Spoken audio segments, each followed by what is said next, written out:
Series की शुरुआत एक लड़के से होती है जो कहता है मैं फिर से यहाँ आ गया हूँ, और जैसे ही वो ऊपर देखता है उसे हल्की सी उदासी महसूस होती है। उसके सामने एक फ्लोटिंग आइलैंड होता है जो धुएं से ढका होता है। उसने उसे स्मोक स्काई आइलैंड का नाम दिया है। वहाँ पुराने वेस्टर्न स्टाइल की बिल्डिंग्स जली हुई हैं और ऐसा लगता है जैसे वहाँ कभी कोई जिंदगी रही ही नहीं।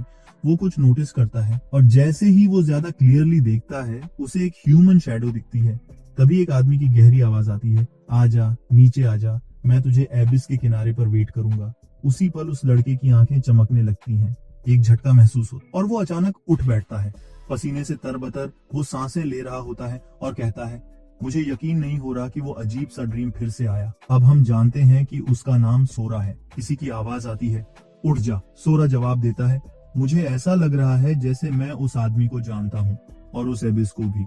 जब वो ब्रश कर रहा होता है, शीशा साफ करता है और हैरान होता है क्योंकि उसकी आंखों में पानी आ रहा होता है। वो सोचता है शायद ज्यादा पढ़ाई कर रहा हूँ या कुछ और। उसी समय उसके डैड शावर से बाहर आते हैं और देखते हैं कि सोरा स्कूल जाने के लिए तैयार हो रहा है। डैड उसके बाल बिगाड़ते हुए कहते हैं, क्या आज भी तू ओवर स्लीप कर गया? सोरा कहता है, प्लीज मुझे बच्चा समझना बंद करो, मैं अब 15 साल का हूँ। डैड अपने बॉडी को फ्लेक्स करने लगते हैं। सोरा माउथ वॉश की बोतल पकड़ते हुए कहता है, अगर हमारा अपार्टमेंट इतना छोटा न होता तो मुझे हर दिन तुम्हें बिना कपड़ों के न देखना पड़ता। डैड मुस्कुराते हुए कहते हैं, जब मैं अमीर बनूंगा तो तुझे बड़ा घर दिलवाऊंगा, तू और रीकू अपने अलग रूम्स में रहना। सोरा जवाब देता है, तुम पिछले 5 सालों से ये कह रहे हो। डैड हंसते हैं और कहते हैं, रीकू के सेल्फ डिफेंस फोर्स ज्वाइन करने के बाद जिंदगी थोड़ी आसान हो गई है। सोरा बताता है कि उसके भाई रीकू ने 3 साल पहले एसडीएफ ज्वाइन किया था और अब वो भी जल्द ही अपना फ्यूचर तय करेगा और फिर वो वक्त आ जाएगा जब उसे इस नॉइजी लाइफ से, अपने जोकर जैसे और अनरिलायबल डैड से और उस स्ट्रिक्ट लेकिन बहुत लविंग माँ से अलविदा कहना होगा। उसे यही बात सुकून देती है कि वो सब उसके साथ हैं। जैसे ही वो सब साथ में खाना खाने बैठते हैं, पूरा अपार्टमेंट बिल्डिंग अचानक जोरों से हिलने लगता है। वो सोचते हैं, क्या ये भूकंप है? सोरा सोचता है, मुझे हमेशा से पता था कि ये शांत जिंदगी एक दिन खत्म होगी, लेकिन मैं ये कभी एक्सपेक्ट नहीं कर पाया कि ये ऐसे खत्म होगी। हम देखते हैं कि एक जायंट शैडो उनके अपार्टमेंट पर छाने लगता है। जमीन के नीचे से एक टावर निकलता है और आसमान को चीरता हुआ ऊपर बढ़ता है। अब जब ये टावर इंसानियत के सामने खड़ा है, सोरा कहता है, ये कोई जोक तो नहीं है। उस वक्त के सोरा को बिल्कुल अंदाजा नहीं था कि उस टावर की एंट्री इंसानियत के इतिहास को किस हद तक बदल देगी। फाइटर जेट्स भेजे गए उस टावर की जांच करने के लिए, लेकिन एक बात वो समझ रहा था और वो ये कि ये टावर किसी न किसी तरह से उसके ड्रीम्स से जुड़ा हुआ है। वो ये फील कर सकता था। इसके बाद हम देखते हैं कि वो अपने भाई रीकू से फोन पर बात कर रहा होता है। रीकू कहता है, सब ठीक है, बस मुझे सेल्फ डिफेंस फोर्स के इंस्ट्रक्शंस को फॉलो करना है, फिर मैं जल्दी ही घर वापस आ जाऊंगा। वो प्रॉमिस करता है, लेकिन उसकी आवाज बहुत कमजोर होती है। फैमिली का माहौल तनाव से भर जाता है। सोरा कहता है, उसी रात मैंने अपने भाई से संपर्क खो दिया। न्यूज में बताया गया कि जब तक लोग घरों में रहें कोई प्रॉब्लम नहीं होगी, लेकिन ज्यादा टाइम नहीं लगा और धीरे धीरे न्यूज चैनल्स ने भी ब्रॉडकास्ट करना बंद कर दिया, क्योंकि अब वो टावर्स दुनिया भर में हर जगह प्रकट होने लगे। अब सिर्फ एक ही इंफॉर्मेशन बार बार रेडियो पर सुनाई देती थी कि लोगों को इवैक्यूएशन शेल्टर में जाना है, और यही ऑर्डर उन्हें दिया गया। जैसे ही उन्होंने अपना सामान पैक करना शुरू किया, उनकी माँ ने रीकू के लिए एक नोट छोड़ दिया जिसमें लिखा था कि वो लोग कहाँ जा रहे हैं। जब वो लोग निकल पड़े, रास्ते में बहुत सी चीजें उन्होंने देखी जिनसे कुछ समझा नहीं जा रहा था, लेकिन सोरा को ऐसा लगा जैसे ये सब किसी बड़ी बात की तरफ इशारा कर रहा हो। सोल्जर्स लगातार अपने व्हीकल्स में गुजरते जा रहे थे। उनके चेहरों पर बस एक ही इमोशन था, डिस्पेयर। उनके ट्रक्स पर खरोंचे और भयानक निशान थे और अंदर से एक सड़ी गली चीज की बदबू आ रही थी। सोरा के डैड कहते हैं, आखिर हो क्या रहा है इस दुनिया में?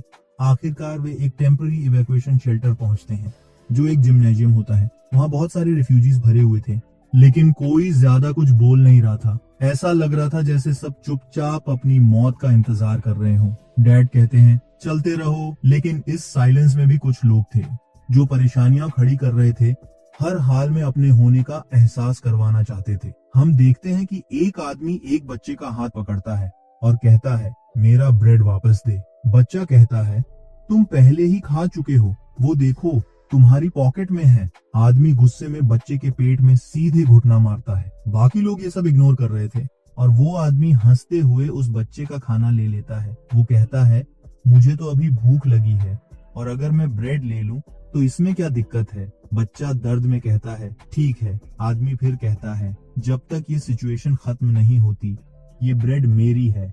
बस कुछ ही दिन की बात है, ऐसा तो नहीं है कि मैं मरने वाला हूँ। बच्चा रोने लगता है। जब तक कि सोरा के डैड उस आदमी के कंधे पर हाथ रखकर उससे पूछते हैं, तू ये सब सिचुएशन में कर क्या रहा है। वो आदमी कहता है, तू अपने लिए फिक्र कर। सोरा के डैड कहते हैं, उस बच्चे को उसका ब्रेड वापस दे दे। वो आदमी अपना हाथ पीछे ले जाकर मुक्का दिखाता है और चिल्लाता है, चुप हो जा हरामी। लेकिन उसी पल सोरा के डैड एक जबरदस्त किक मारते हैं, सीधे उसके सिर पर। वो आदमी जमीन पर गिर पड़ता है। डैड बच्चे को ब्रेड वापस देते हैं। बच्चा थैंक्स कहता है। वो आदमी कुछ बड़बड़ाता है, लेकिन डैड उसे घूर कर देखते हैं। आदमी अपनी जीभ काटते हुए समझ जाता है कि कुछ नहीं कर सकता और गुस्से में कहता है, याद रखूंगा ये बात, और वहां से चला जाता है। सोरा अपने डैड को पुकारता है। डैड कहते हैं, चिंता मत कर, मैं उस आदमी पर नजर रखूंगा। सोरा सोचता है, ये आदमी मरने के बाद भी मेरे दिमाग से नहीं निकलेगा। वो डरा हुआ दिखता है। और अब हम जानते हैं कि उस आदमी का नाम अगी कगावा है, एक असली नीच इंसान जिसने स्कूल के दौरान हमेशा सोरा को बुली किया। सोरा को कभी चैन नहीं मिला। इसी बीच एक आदमी शेल्टर के अंदर भागते हुए आता है और चिल्लाता है, ये इमरजेंसी मैसेज है, सबको पीछे के दरवाजे से तुरंत बाहर निकलना है और किसी भी ट्रक में बैठ जाना है। सिविलियंस पूछते हैं, क्यों, क्या हुआ। वो आदमी कहता है, ये कॉन्फिडेंशियल है, सॉरी मैं कुछ नहीं बता सकता। लोग नाराज हो जाते हैं। पहले कहते हैं घर से बाहर मत निकलो, फिर यहाँ आ जाओ, और अब ये सब बिना कुछ बताए। एक आदमी गुस्से में कहता है, मैं टैक्स किस लिए देता हूँ फिर। तभी एक अजीब सी बैंगिंग साउंड सुनाई देती है और सोल्जर डर से कांपने लगता है। वो कहता है, वो आ गए हैं, सबको जल्दी भागना होगा। लोग पूछते हैं, कौन आ गया। सोरा तुरंत इनिशिएटिव लेता है, अपने माँ बाप को पुश करते हुए एग्जिट की तरफ ले जाता है। वो कहता है, मुझे बहुत बुरा फील हो रहा है, कुछ गलत होने वाला है। सोल्जर दरवाजे को पकड़कर रोकने की कोशिश करता है। मैं ज्यादा देर तक उन्हें नहीं रोक सकता, जल्दी व्हीकल में बैठो। तभी दरवाजा किक होकर खुलता है और एक ग्रुप आर्मर्ड एनिमीज अंदर घुसते हैं। वो सोल्जर को तुरंत मार डालते हैं।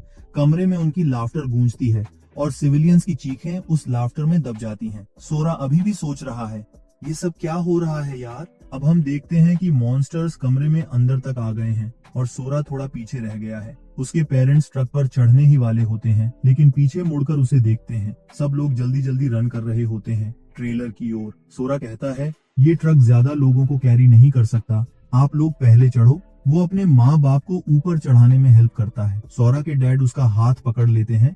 वो अपने बेटे को पीछे छोड़ना नहीं चाहते, लेकिन ट्रक में मौजूद दूसरे लोग कहते हैं, अरे ये ट्रक तो पहले ही फुल है, अगर तेरा ड्रामा खत्म हो गया हो तो उतर जा। सोरा को एहसास होता है कि अगर उसने कुछ नहीं किया तो ये लोग उसके पेरेंट्स को ट्रक से नीचे उतार देंगे।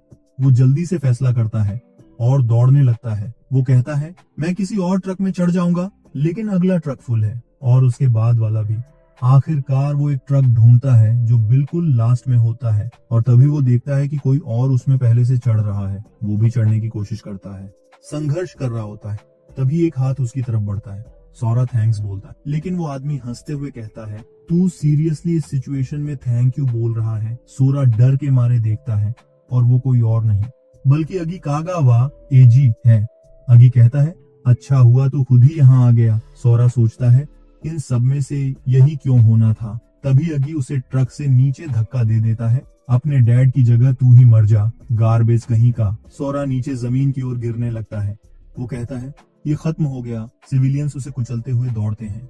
सोरा कहता है, मैं अभी मरना नहीं चाहता। वो खुद को समेट लेता है, फीटल पोजीशन में चला जाता है और अपने सिर को पकड़े हुए बड़बड़ाता है, कृपया कोई मेरी हेल्प करे। तभी उसे किसी की सिलहोट दिखाई देती है। कोई उसके सामने खड़ा है और वो कोई और नहीं बल्कि उसका सपना वाला आदमी है। सोरा उसे पहचान जाता है। वो आदमी फिर से ग्लोइंग आईज के साथ कहता है, मैं तेरा इंतजार कर रहा हूँ एबिस के किनारे पर। सोरा की आंखें खुलती हैं। वो अब एक अजनबी सी जगह पर है। वो सोचता है, क्या ये अभी का सब कुछ सिर्फ एक ड्रीम था। लेकिन इससे भी ज्यादा डरावनी बात, मैं हूँ कहाँ। तभी एक हथियार हवा में ऊपर उठता है और सीधे उसके सिर के सामने जमीन पर गिरता है। सोरा की आंखों में ड्रेड भर जाता है क्योंकि वो देखता है कि एक गॉब्लिन उस पर किल करने के लिए हमला करता है। सोरा दौड़ने लगता है। मेरे पेरेंट्स कहाँ हैं? मैं अकेला क्यों हूँ यहाँ? क्या मैं मर चुका हूँ? क्या ये हेल है? गॉब्लिन अपना एक्स फेंकता है जो सोरा के गाल को चीर देता है सोरा जमीन पर कुछ डिब्री देखता है, लेकिन अभी भी पैनिक में है। ये मॉन्स्टर मुझे क्यों नहीं छोड़ रहा? फिर वो समझता है अब नो चॉइस बची है, फाइट करनी ही होगी। गॉब्लिन दौड़ता हुआ उसकी तरफ आ रहा होता है। सोरा पूरी ताकत से रॉक्स की ओर भागता है। वो अपने थॉट्स को समेटने की कोशिश करता है। वो टावर अचानक आया था, अगी ने मुझे ट्रक से फेंक दिया, फिर उस मिस्टीरियस ओल्ड ड्यूड से मुलाकात हुई और अब मैं यहाँ हूँ, किसी गॉब्लिन का शिकार बनने वाला। लेकिन इस सब में जो बात सबसे स्ट्रॉन्ग है वो है उसका रिजेंटमेंट, उसका गुस्सा। वो जोर से चिल्लाता है और पत्थर को पकड़कर गॉब्लिन की तरफ चार्ज करता है। और हम नहीं देखते कि फिर क्या होता है। सोरा कहता है मैं बच गया, लेकिन ये सब ऑफ स्क्रीन होता है। करीब से देखने पर वो बोलता है ये तो पूरा किसी गेम जैसा लग रहा है। अब वो सोचने लगता है अब आगे क्या होगा। वो देखता है कि गॉब्लिन के चेस्ट पर कुछ ब्लैक टेक्स्ट है। वो सोचता है क्या ये इसकी रैंक है? उस टेक्स्ट में रोमन न्यूमरल आई लिखा होता है, मतलब शायद लेवल 1। तभी जमीन हिलने लगती है और सोरा फिर से पैनिक में आ जाता है। गॉब्लिन की चेस्ट से एक ब्लैक क्रिस्टल बाहर निकलना शुरू होता है। सोरा नीचे देखता है ये हो क्या रहा है। अब गॉब्लिन की हड्डियां पर्पल हो गई हैं और वो क्रिस्टल सीधा उसके चेस्ट के सामने फ्लॉट करने लगता है। सोरा को अजीब सा एहसास होता है और तभी वो क्रिस्टल सीधा उसकी स्टर्नम से आर पार हो जाता है। वो सोचता है क्या ये बुरी बात है? तभी उसके गाल के स्कार से बिजली निकलनी शुरू हो जाती है और उसकी चोटें हील होने लगती हैं। वो कहता है सिर्फ हील ही नहीं हो रहा, मुझे खुद को स्ट्रॉन्ग भी लग रहा है। वो सोचता है क्या मैंने लेवल अप कर लिया जैसे गेम्स में होता है? अब वो गॉब्लिन का वेपन उठा लेता है और सोचता है कि शायद इस आइलैंड पर और भी मॉन्स्टर्स हों। मुझे इधर उधर देख लेना चाहिए वरना कहीं जंप ना हो जाऊं। वो पूरे आइलैंड का राउंड लगा लेता है। सोरा कहता है मैंने पूरा चक्कर मार लिया, लेकिन ना कोई मॉन्स्टर मिला, ना कोई रास्ता। तभी वो कुछ रूइंस की ओर देखता है। अगर बाहर निकलना है तो यही एक ऑप्शन है। वहाँ नीचे की ओर जाती हुई सीढ़ियां होती हैं। वो धीरे धीरे उस ओर चलता है और डरते डरते एज के पास जाकर देखता है। ये तो बिल्कुल वैसा ही है जैसा मैंने स्मोकी स्काई आइलैंड्स में अपने ड्रीम्स में देखा था। वो सोचता है ये बहुत खराब लग रहा है। अब वो सीढ़ी दर सीढ़ी नीचे जाने लगता है। गेम्स में ऐसे टेरेन हमेशा मॉन्स्टर टेरिटरी होते हैं। शायद वो किसी क्लिफ के पास छुपे हों मुझे धक्का देने के लिए। अगर ये सिर्फ गेम होता तो मैं रिस्पॉन कर लेता, लेकिन यहाँ मैं टेस्ट नहीं कर सकता कि मैं वापस आता हूँ या नहीं। आखिरकार वो कहता है मैं पहुंच गया। सीढ़ियां एक एंट्रेंस पर जाकर खत्म होती हैं। वो धीरे धीरे अंदर झांकता है और बहुत कॉशियस होकर आगे बढ़ता है। अंदर एक लिट टॉर्च जल रही होती है और उसके नीचे एक टैबलेट पर कुछ टेक्स्ट लिखा होता है। सोरा कहता है मैंने पहले कभी ऐसे कैरेक्टर्स नहीं देखे, लेकिन फिर भी ये जैसे अपने आप मेरे दिमाग में उतरते जा रहे हैं। टैबलेट पर लिखा होता है the fragments belong to the bearers, by acquiring all of them one shall earn the right to leave the abyss। Sora पढ़ता है मतलब मैं एबिस में हूँ और अगर मुझे यहाँ से निकलना है तो मुझे सारे फ्रैगमेंट्स इकट्ठा करने होंगे। अब वो हल्की सी स्माइल करता है। कम से कम अब मुझे पता है कि मुझे करना क्या है। अब मैं मोटिवेटेड फील कर रहा हूँ। वो सोचता है शांत दिमाग से देखूं तो वो मॉन्स्टर बहुत स्ट्रॉन्ग नहीं था। सोरा जैसे ही अगली एरिया की ओर बढ़ता है वो कहता है मुझे पूरा यकीन है कि मैं जो भी सामने आएगा उससे निपट सकता हूँ। वो गेट्स को पुश करता है और एक तेज लाइट उसकी आंखों के सामने चमकती है। वो कहता है एबिस की पहली लेयर 900 मीटर की थी। जिस मॉन्स्टर को उसने हराया था उसके शरीर पर नंबर 1 खुदा हुआ था। सेकंड लेयर 1-800 मीटर की थी और वहाँ एक मॉन्स्टर पर नंबर 2 लिखा था। अब हम कुछ वुल्व्स देखते हैं। थर्ड लेयर 3 और 600 मीटर की थी और वहाँ 4 मॉन्स्टर्स थे जो स्नेक्स जैसे दिखते हैं। उन पर नंबर 3 था। सोरा समझाता है फ्रैगमेंट्स सिर्फ उन मॉन्स्टर्स के शरीर में होते हैं जिन पर नंबर लिखा होता है। ये फ्रैगमेंट्स ही अगले टियर तक पहुंचने की चाबी है और जितना बड़ा नंबर उतना ही स्ट्रॉन्ग मॉन्स्टर। वो कहता है काश ये सब एक मोन्टाज की जगह धीरे धीरे दिखाया जाता, लेकिन फिर भी वो बताता है कि इससे भी ज्यादा चिंता की बात ये है हर नई लेयर का साइज पिछले से डबल हो जाता है। जैसे हर बार मॉन्स्टर्स की क्वांटिटी भी डबल होती है। इस बार वो कुछ बेयर मॉन्स्टर्स को मार चुका होता है, लेकिन सोरा रुक नहीं रहा। हर स्टेज के साथ वो खुद भी स्ट्रॉन्गर होता जा रहा है।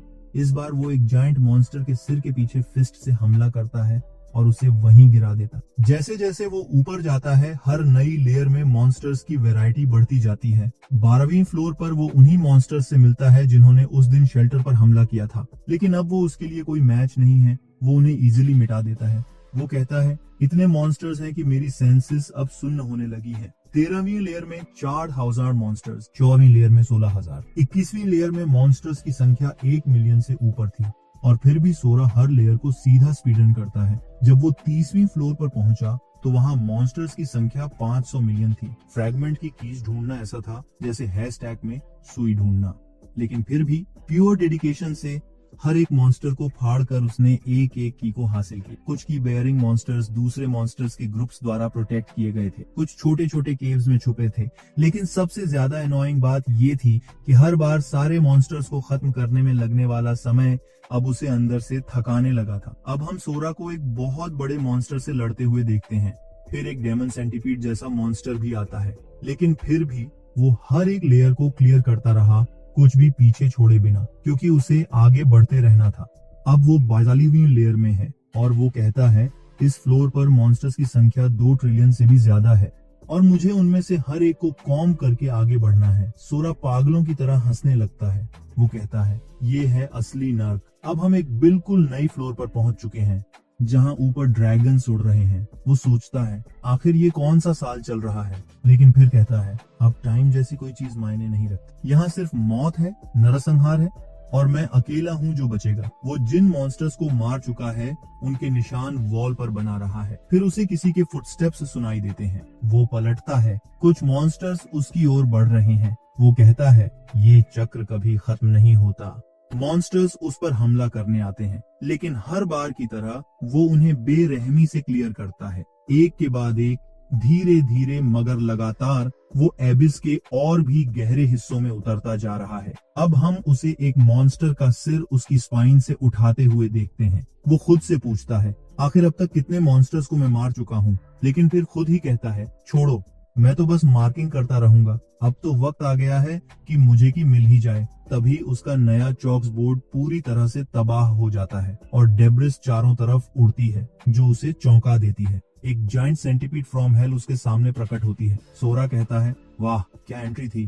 फिर सोचता है क्या हो सकता है कि यही की हो। जैसे ही वो उस पर हमला करता है, सोरा जमीन से छलांग लगाता है और कई बार साउंड बैरियर तोड़ता है। वो कहता है चाहे जितना भी स्ट्रांग हो, अब सब मेरे लिए एक जैसा है। वो उस मॉन्स्टर को बेरहमी से फाड़ डालता है और कहता है अब तो वो मॉन्स्टर्स भी जो खुद को स्ट्रांग समझते थे एक ही हिट में मर जाते हैं। मुझे तो अब एफर्ट भी नहीं लगाना पड़ता, क्योंकि अब ये सब चीजें, टाइम, पावर, इनका कोई मतलब नहीं रहा। वो कहता है मॉन्स्टर्स उतना स्केल नहीं कर पाए जितना मैं कर गया। और अब वो गुस्से में आ जाता है। आखिर ये 42वीं लेयर की कहाँ है? बाहर आ और मुझसे लड़। बहुत हो चुका ये सब। अब हमें एक रिकैप दिखता है। 20 टावर्स अचानक दुनिया भर में प्रकट हुए थे और इंसानियत कुछ समझ पाती उससे पहले ही मॉन्स्टर्स निकल आए और लगभग सब कुछ नष्ट कर दिया। ज्यादातर लोग स्लॉटर कर दिए गए और वो दिन जजमेंट डे के नाम से जाना गया। कुछ सर्वाइवर्स को एक रहस्यमयी सिस्टम तक पहुंच मिली जिसने उन्हें कॉम्बैट स्टैट्स दिए। जो अवेकन हुए उन्हें अपार पावर मिली। इंसानी समाज फिर से रीबिल्ड हुआ और उन अवेकन लोगों ने हंटर गिल्ड्स की स्थापना की। फिर हमें उस कहानी का अंत नहीं दिखाया जाता। अब हम सोरा को एक वुल्फ के पीछे भागते हुए देखते हैं। वो कहता है रुक जा, मैं बस देखना चाहता हूँ कि तेरे पास क्या है। फिर अचानक वो चौंक जाता है जब वो देखता है कि कुछ चेन्स उस वुल्फ को बांध रही हैं। और तभी कोई आवाज आती है मैंने अभी अभी एक एडवांस ट्रांसफर स्क्रॉल यूज किया है और हम उस समन को पूरा नहीं होने दे सकते। सोरा समझ जाता है कि वो आवाज ह्यूमन की है और वो देखता है कि वुल्फ हवा में ऊपर उड़ता जा रहा है एक मैजिक सर्कल की तरफ। वो सोचता है क्या ये एग्जिट है, और खुद से कहता है अगर ये एग्जिट है तो यही मेरा आखिरी रास्ता है बाहर निकलने का। वो नीचे झुकता है और सीधे ऊपर की तरफ बर्स्ट करता है जहां वो वुल्फ उड़ रहा है। तभी उसे वार्निंग मिलने लगती है। एबिसल समनिंग 2 से ज्यादा लिविंग बीइंग्स को ट्रांसफर नहीं कर सकती। बार बार यही चेतावनी दी जाती है, मगर सोरा कहता है मैं किसी को भी अपने रास्ते में नहीं आने दूंगा। वो वुल्फ को लॉक इन करता है और सीधा उसकी ओर डैश करता है। अब वापस पृथ्वी पर एक ग्रेवयार्ड में एक लड़की घबराई हुई भाग रही है। खुद से चिल्लाती है क्यों मैं हील्स में हूँ। वो कहती है मुझे जल्दी इनसे पीछा छुड़ाना होगा। अब हम उससे परिचित होते हैं। उसका नाम है योनाजाकी। उसका पैर एक वाइन में फंस जाता है और वो सीधे मिट्टी में गिरने लगती है। जोर से स्क्रीम करती है फिर से क्यों मैं हील्स में हूँ, क्या बकवास है ये। वो कहती है ये बहुत बुरा हो गया और नर्वसली स्वेट करने लग। तभी एक और आवाज आती है क्या झंझट है। वो कहता है बस वो एडवांस्ड ट्रांसफर स्क्रॉल हमें दे दो। ड्रूइड लेवल 34 और मेज कहता है लेवल 60 की स्क्रॉल तुम जैसे लेवल 19 को हैंडल करने के लिए नहीं बनी है। सॉर्ड्समैन चोजी लेवल 35 कहता है दे दो वरना जरा भी मर्सी नहीं दिखाऊंगा। दूसरा कहता है उसे मारना मत। योनाजाकी कहती है हंटर वर्सेस हंटर कॉम्बैट मना है, तुम सब रूल्स तोड़ रहे हो। तभी बर्बेरियन लेवल 38 नाम है शोसी हंसते हुए कहता है रूल्स, यहाँ रूल्स मैं बनाता हूँ, और अपनी स्वॉर्ड सीधे उसके चेहरे के सामने जमीन में स्टैब कर देता है। वो कहता है स्क्रॉल हमें दे दे तो शायद तेरे सारे लिम्स बच जाएं। योनाजाकी कहती है तुम लोग मुझे और ज्यादा कॉर्नर मत करो, और उसे समझ आता है अब यही वक्त है समन स्क्रॉल यूज करने का। वो कहती है रुको, मत रोको मुझे। शोसी गुस्से में चिल्लाता है साली, और उसकी तरफ स्वॉर्ड से वार करता है दे स्क्रॉल वरना काट दूंगा। मगर उसकी स्वॉर्ड सिर्फ जमीन छूती है क्योंकि योनाजाकी पहले ही टेलीपोर्ट हो चुकी हो। वो खुद से कहती है अगर मरना ही है तो क्यों ना इन्हें साथ लेकर मरूं, और वो स्क्रॉल एक्टिवेट करना शुरू कर देती है। एक कहता है ये तो फोर्स समन है, दूसरा घबरा जाता है कोई भी एडवांस्ड मॉन्स्टर जो ऐसे खींच कर आ जाए उसे कोई कंट्रोल नहीं कर सकता। हम सब गए काम से। अब सब उसे रोकने के लिए भागते हैं, मगर योनाजाकी चिल्लाती है तुम सब मेरे साथ मरोगे। आसमान में लाइटनिंग बनने लगती है और नीचे की ओर स्वरल करती सीधे उसके सामने स्ट्राइक करती। रिफ्ट खुलने लगती है, समनिंग शुरू हो चुकी है। अब सब पसीने पसीने हैं। कहते हैं ये तो बहुत बुरा हो रहा है। जैसे जैसे बीम और तेज चमकने लगती है हम देखते हैं कि एबिस की चेनें जमीन में घुसती हैं, और कोई कहता है आखिरकार आ ही गया, अब सामने आता बस एक लेवल 3 सर्बेरस। वो सब हंसने लगते हैं। हम सच में इससे डर रहे थे, और कोई उसे बोन फेंकता है क्या क्यूट है ये।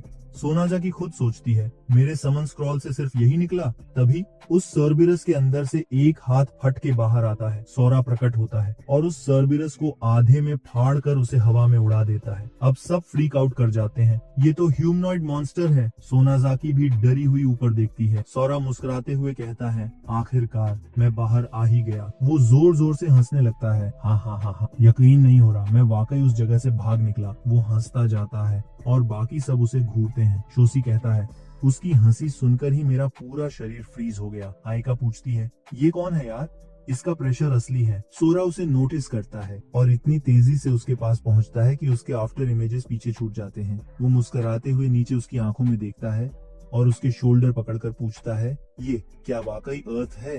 वो जवाब देती है बिल्कुल ये अर्थ ही है। सोरा की आंखों में एक चमक आती है तो मैं वापस आ गया। फिर वो पूछता है तुम सब कॉस्प्लेयर्स हो क्या।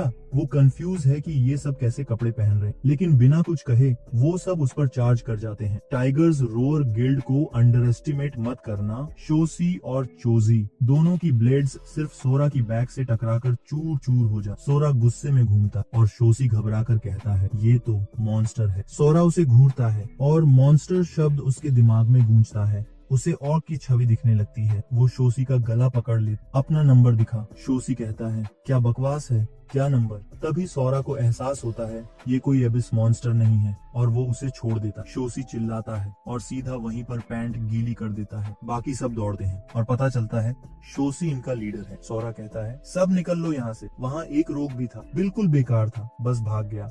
और शोसी जाते जाते वो ही थर्ड रेट विलेन वाली लाइन बोलता है मैं ये याद रखूंगा। सोनाजाकी खुद सोचती है इसकी पावर अविश्वसनीय है, मगर इसके जख्म भी उतने ही खौफनाक हैं। आखिर ये है कौन। ये एबिस का मॉन्स्टर तो नहीं लग रहा जो मैंने स्क्रॉल से समन किया हो। सोरा पूछता है कितने साल हो गए हैं जब से वो टावर्स आए थे। वो पैनिक में कहती है 5 साल हो गए। वो फिर से पूछता है ये वाकई अर्थ है, और ये स्क्रॉल क्या था, और तुमने ऐसे अजीब कपड़े क्यों पहने हैं। तभी सोनाजाकी एक्सप्लेन करने लगती जब से टावर्स आए एक सिस्टम एक्टिवेट हुआ जिसने इंसानों को भी पावर्स दिए। अब हम यहाँ हैं। सोरा खुद से सोचता है क्या वाकई सिर्फ 5 सालों में दुनिया इतनी बदल गई है। सोनाजाकी सोरा को बताती है कि एस सिटी 7वीं बड़ी आक्रमण का शिकार हुई थी और उसने वहां से भागने का फैसला किया। सोरा पूछता है वो तो मेरी जन्मभूमि है, अब शहर की क्या हालत है। सोनाजाकी जवाब देती है वो पूरी तरह तबाह हो चुका है, लेकिन वहाँ मजबूत लोग भेजे गए हैं तो उन्हें मांसाहारियों को मारने में मदद मिलनी चाहिए। सोरा पूछता है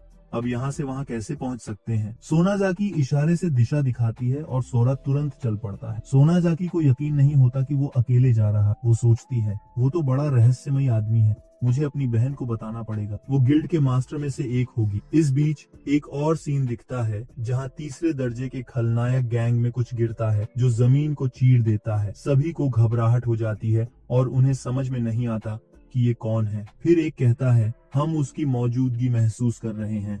हमें बस 3 सेकंड में पता करना है कि वो कौन है, लेकिन शोसी हद पार कर देता है। क्या ये मजाक है? फिर अगले ही पल वो सब चीर दिए जाते हैं और अगले सीन में गैंग के मुख्यालय में चले जाते हैं। मुख्यालय में एक महिला कहती है कि चारों में से कोई जिंदा नहीं बचा और सोनाज़ाकी और स्क्रॉल का कोई पता नहीं है। एक आदमी गुस्से में आकर अपना गिलास तोड़ देता है। वह कहता है, मुझे यकीन नहीं होता कि जो आदमी तुमने भेजे थे वो लेवल 19 समनर को भी नहीं हरा पाए और सारे सिग्नल एक साथ क्यों गए?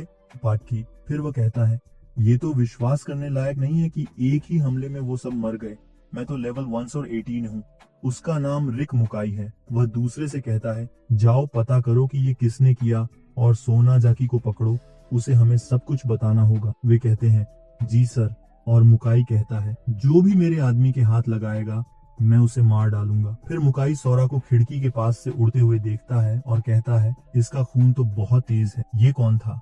और ये तो फॉलन जोन की तरफ जा रहा है। वह समझता है इस बार की आक्रमण तो कुछ और ही है। इसमें बड़ी ताकतें लगी हैं। वो टावर जो 5 साल से सो रहा था अब जग गया है। फिर वह आदेश देता है कि सभी सर्च पार्टीज वापस लौटें। ये आपातकाल है। सोरा अंत में एस सिटी पहुंचता है जो अब विनाश में डूब चुका है। वो खुद से कहता है, 5 साल तक एबिस में फंसा रहने के बाद इस जगह ने नर्क का रूप ले लिया है। लेकिन एबिस में जहाँ वो पहले एक गॉब्लिन से लड़ा था, अब वो हर फर्श पर चढ़ते हुए मजबूत होता गया। उसकी सेंसेस अब सुन्न हो चुकी है और उसने उन मॉन्स्टर्स को खाना शुरू कर दिया जिन्हें वो कभी डरता था। लेकिन उसकी सोच सिर्फ एक ही थी, क्या मेरी परिवार सुरक्षित है?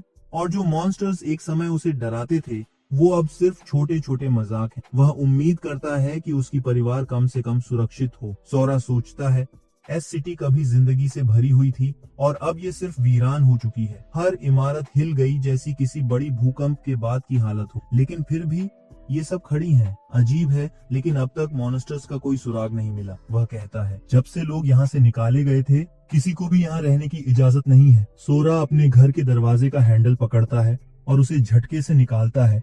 फिर अंदर जाने के लिए कदम बढ़ाता है। वह सोचता है, मुझे पता था कि ये जगह खाली होगी, फिर भी मैं यहाँ आया हूँ। आखिरकार इस घर में मेरे लिए बहुत सारी खुशहाल यादें हैं। अंदर जाकर वह टेबल पर एक पत्र देखता है और पढ़ता है। यह उसके पिता का पत्र होता जिसमें लिखा होता है कि सभी लोग कहते हैं कि सोरा मर चुका है, लेकिन उसकी माँ और पिता यकीन नहीं करते। वे उसकी चीजें लेकर सही जगह पर सजा देते हैं, ठीक वैसे जैसे पहले उसकी पुरानी कमरे में थी, और वे पूरी तरह से विश्वास रखते हैं कि वह वापस लौटेगा। सोरा मानवीय आंसू बहाते हुए कहता है, उन्होंने अपनी जान को जोखिम में डालकर मेरे लिए यहाँ वापस आने की कोशिश की। उन्होंने मेरे पसंदीदा कपड़े भी तैयार रखे थे, छोटे से लेकर बड़े तक, ताकि मैं जैसे ही वापस आऊं फ्रेश ड्रिप में डाल सकूं। वह फिर एक मैप देखता है जो शेल्टर 6 का रास्ता दिखाता है। जब भी मैंने इसे पढ़ लिया मुझे उन्हें ढूंढ कर आना होगा, क्योंकि वे हमेशा मेरे इंतजार में होंगे। वह फिर अपने परिवार की तस्वीरों को पकड़कर रोता है और सोचता है, अब मैं कितना मजबूत हो गया हूँ। वह फिर अपने बाल काटता है और कहता है, अगर मैं इस आपातकाल को खत्म करने के लिए काफी मजबूत हो गया हूँ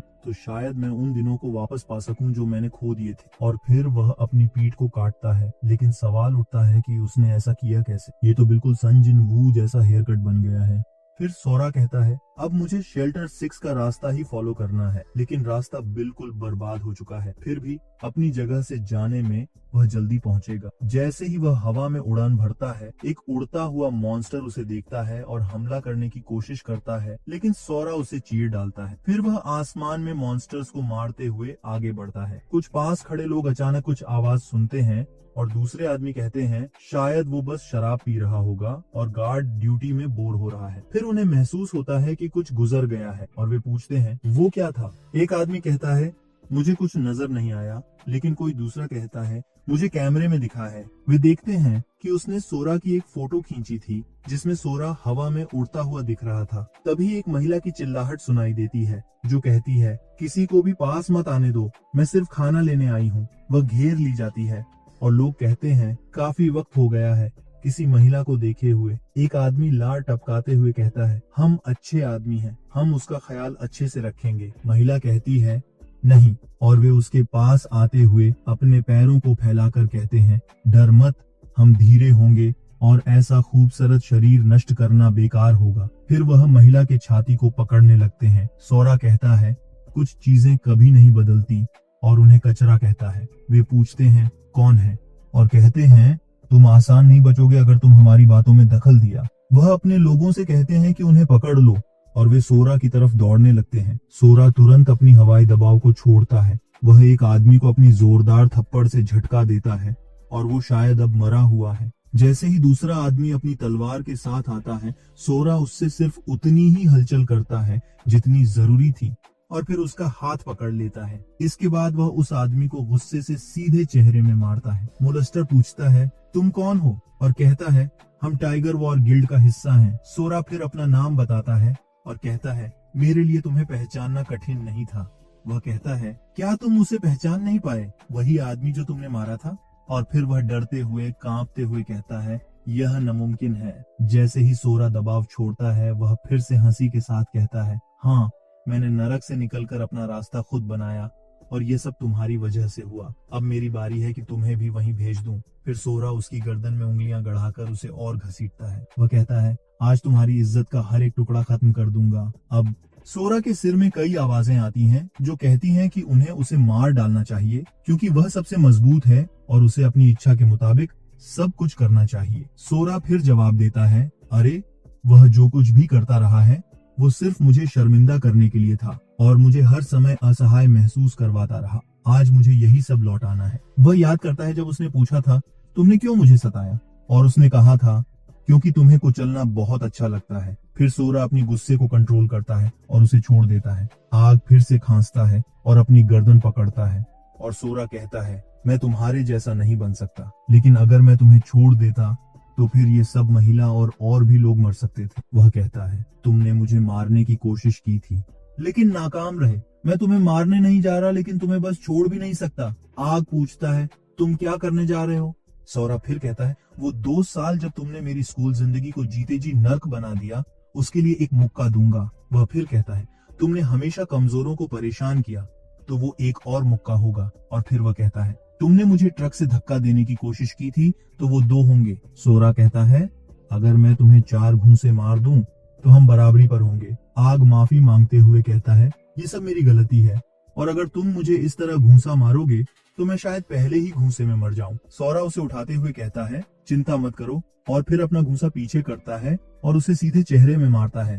कहता है, मैं तुम पर दया दिखाऊंगा। फिर वह दूसरा घूंसा मारता है और अब हम देख सकते हैं कि उसके 2 दोस्त भी उठकर खड़े हो रहे हैं। खून जमीन पर बिखरा पड़ा है क्योंकि सोरा उसे एक और घूंसा मारता है। तीसरी बार वह फिर कहता है, अब खड़ा हो जा, आखिरी घूंसा बाकी है। आग गिड़गिड़ाता है, बस मुझे मार डालो। और हम देखते हैं कि उसकी आंखें पूरी तरह से फटी हुई हैं। सोरा फिर आता है और सीधे उसके सिर पर एक लात मारता है जिससे वह जमीन पर गिर जाता है। आग की आंखें असल में बाहर गिर जाती हैं। सोरा कहता है, मैंने उससे ज्यादा किया है। मैंने उसके सभी 4 अंग काट दिए हैं और अब वह पूरी तरह से अंधा हो चुका है। यही ठीक है। वह अपने दोस्तों से कहता है, उसे अस्पताल ले जाओ, और फिर वह कूदकर वहां से निकल जाता है, कहते हुए कि साफ सफाई अब हो चुकी है और अब उसे शेल्टर 6 की तरफ बढ़ना है। फिर सिटी के बफर जोन में कुछ गार्ड्स दिखाई देते हैं। वे कहते हैं, हमें दीवार पर पहरा देने का काम सौंपा गया है और वे बात कर रहे हैं कि यहाँ कम से कम उन्हें मॉन्स्टर्स से नहीं लड़ना पड़ता। फिर एक आदमी कहता है, इन्हें कमजोर मत समझो, अगर मॉन्स्टर्स आए तो डर मत जाना और गिर मत जाना। तुम्हें चौकस रहना होगा क्योंकि ये कभी भी कहीं से भी आ सकते हैं। हमारे सामने आता है पहला लेफ्टिनेंट जिसका नाम तंगी है और वह एक लेवल 31 कमांडर है। एक प्राइवेट जिसका नाम शोकी है कहता है, ये बफर जोन है, यहाँ पर तो मॉन्स्टर्स कभी नहीं आते, हम ठीक रहेंगे अगर सावधान रहें। लेकिन अगले ही पल वह मर जाता है। फिर एक मॉन्स्टर आता है जो क्रैकन के बच्चे के नाम से जाना जाता है और यह एक लेवल 45 शेल टाइप मॉन्स्टर है। वे लोग अपनी फायरिंग पोजीशन में आकर शेल्स पर गोली मारने की कोशिश करते हैं लेकिन गोलियां पूरी तरह से रिफ्लेक्ट हो जाती हैं। मॉन्स्टर गुस्से में आता है और वे समझ जाते हैं कि हथियार उच्च स्तर के अंतर के कारण काम नहीं कर रहे हैं। फिर तंगी आदेश देता है, तुम सबको फैलना होगा, फैल जाओ। पहले आदमी का शरीर आधा कटकर हवा में उड़ता है और उसका साथी गुस्से में कहता है, गाली देते हुए कहता है, अब मैं इसे मिटा दूंगा। वह अपने पास विस्फोटक ले आता है और मॉन्स्टर पर हमला करने की कोशिश करता है जबकि उसकी टीम उसे कवर फायर देती है ताकि मॉन्स्टर अपनी स्थिति बदले। अब वह ठीक उसके नीचे है, विस्फोटक से लैस। आदमी कहता है, शायद 100 से ज्यादा नहीं, और अगर ऐसे बहुत सारे मॉन्स्टर्स होते तो एक एक करके हर जगह, तो इंसानियत कब की खत्म हो चुकी होती। सोरा कहता है, समझ गया, और अब मैं जल्द ही निकलने वाला हूँ। आदमी अचानक डर जाता है और उसे पुकारता है। यह शायद एक अनुचित रिक्वेस्ट हो, लेकिन कृपया एरिया एक्स में जाएं, क्योंकि अगर आप जैसे कोई मजबूत हंटर वहां पहुंच जाएं, तो बहुत से लोग बच सकते हैं। सोरा पूछता है, क्या शेल्टर 6 तक का सबसे छोटा रास्ता एरिया एक्स से होकर जाता है? आदमी कहता है, हाँ। सोरा कहता है, अगर ऐसा है तो मैं जाऊंगा। जब मैं एरिया एक्स से गुजरूंगा तो जो भी मॉन्स्टर मेरी राह में आएगा मैं उसे मार डालूंगा। कुछ समय बाद हम एक तंबू में तंगी को लेटे हुए देखते हैं, जो धीरे धीरे जाग रहा होता है। सैनिक खुश होते हैं कि वह होश में है और तंगी पूछता है, मैं कितनी देर बेहोश था? सैनिक जवाब देता है, लगभग 10 मिनट, और जो रिकवरी आइटम मॉन्स्टर्स से मिले थे वो तुरंत काम कर गए। तंगी पूछता है, वो आदमी जो हमें बचाने आया था वह कहाँ गया? सैनिक उसे बताता है कि वह उत्तर की ओर गया था। तंगी अभी भी पूरी तरह से होश में नहीं आ पाया और सिर में दर्द महसूस करते हुए फिर समझता है कि उसने क्या कहा। सैनिक फिर बताते हैं, वह वापस इवैक्यूएशन शेल्टर 6 की ओर जा रहा है। तंगी पूछता है, क्या इसका मतलब ये है कि वह एरिया एक्स से होकर जाएगा? सैनिक कहते हैं, ऐसा लगता है कि उसे इस बात की बिल्कुल परवाह नहीं थी, क्योंकि वह बिना किसी हिचकिचाहट के निकल गया। तंगी कहता है, हमें तुरंत केंद्रीय कमांड सेंटर से संपर्क करना होगा। सैनिक पूछते हैं, क्या आप सुनिश्चित हैं? तंगी अपनी घड़ी की तरफ देखता है और कहता है, करीब 10 मिनट बाकी हैं, निर्धारित समय तक वह वहां तक पहुंच सकता है। तभी एक आदमी आता है और कहता है कि उसने आपातकालीन रेडियो के जरिए संदेश भेजा है। वह आदमी फिर वापस आता है और कहता है कि उसने संदेश भेजा है, लेकिन उसे समझ नहीं आता कि केंद्रीय कमांड सेंटर से क्यों संपर्क किया गया। तंगी कहता है, यह ऑपरेशन बाकी ऑपरेशन से अलग है। ये जानकारी बेहद गोपनीय है, इसलिए हमें पहले नहीं बताया गया था। एरिया एक्स इस ऑपरेशन का बेस है। ये वह क्षेत्र नहीं है जहां हम मॉन्स्टर्स को रोकने का काम कर रहे हैं, बल्कि ये एक बॉम्बिंग जोन है। फिर हम कमांड सेंटर में जाते हैं, जहां एक महिला कहती है, आपातकालीन कॉल एरिया BT2 से आई है। केंद्रीय कमांडर उसे आदेश देता है, इन्हें जोड़ो, और हमें रेंजी कुमागाया से परिचय मिलता है, जो एक लेवल 58 फ्लेम मेज है। महिला कहती है, जी सर, और कीबोर्ड पर कुछ टाइप करने लगती है। तंगी फिर रिपोर्ट करता है, मुझे आपको सूचित करना है कि अभी अभी एक रहस्यमय हंटर बॉम्बिंग जोन की तरफ निकल पड़ा है और उसे इस ऑपरेशन के बारे में जानकारी नहीं है। रेंजी पूछता है, यह क्यों महत्वपूर्ण है? क्या आप अपनी गलती रिपोर्ट करने आए हैं? तंगी कहता है कि बात वो नहीं है। वह मानता है कि एक इमरजेंसी ब्रॉडकास्ट की जरूरत है ताकि उस आदमी को बमबारी की सूचना दी जा सके। रेंजी उसे डांटने ही वाला होता है, लेकिन तंगी कहता है कि वह बस ये काम जल्दी पूरा करना चाहता है, क्योंकि वह आदमी बहुत ज्यादा ताकतवर है और ऐसे ही मरने नहीं दिया जा सकता। रेंजी पूछता है, क्या वह कोई स्ट्रॉन्ग हंटर है? उसका लेवल कितना है? तंगी घबरा कर कहता है, मुझे नहीं पता। रेंजी थककर सांस लेता है और कहता है, तो एक ऐसा हंटर जिसकी लेवल की कोई जानकारी नहीं है, नियमों की धज्जियां उड़ाते हुए बॉम्बिंग जोन में घुस गया है, और तुम चाहते हो कि मैं उसके लिए इमरजेंसी ब्रॉडकास्ट करूं? एक महिला कहती है, ब्रॉडकास्ट के समय तक तो शायद वह मारा भी जा चुका होगा। रेंजी हंसने लगता है और कहता है, शायद उसके पास दिमाग नहीं है, लेकिन कॉमेडी का टैलेंट जरूर है। फिर वह झुकते हुए एक ब्लॉन्ड महिला से कहता है कि वह उसके अधीनस्थों में हस्तक्षेप नहीं करना चाहता, लेकिन अगर वह ऊपरी अधिकारियों को रिपोर्ट करे कि वह ऑपरेशन में बाधा डाल रही है, तो उसे जिम्मेदार ठहराया जाएगा। वह महिला कहती है, क्या तुम वाकई अपने ही लोगों को नीचे गिराने जा रहे हो, जबकि सामने इतनी बड़ी ताकत है? यह महिला है पश्चिम की कमांडर मिया तनासाकी, जो एक लेवल 73 गोलेम टेमर है। वह रेंजी को इडियट कहती है और कहती है कि तंगी, जिसे उन्होंने इतनी मेहनत से ट्रेन किया है, अगर एक अनजान आदमी को बचाने की कोशिश कर रहा है, तो इसका मतलब यह जरूर कोई बहुत खास बात है।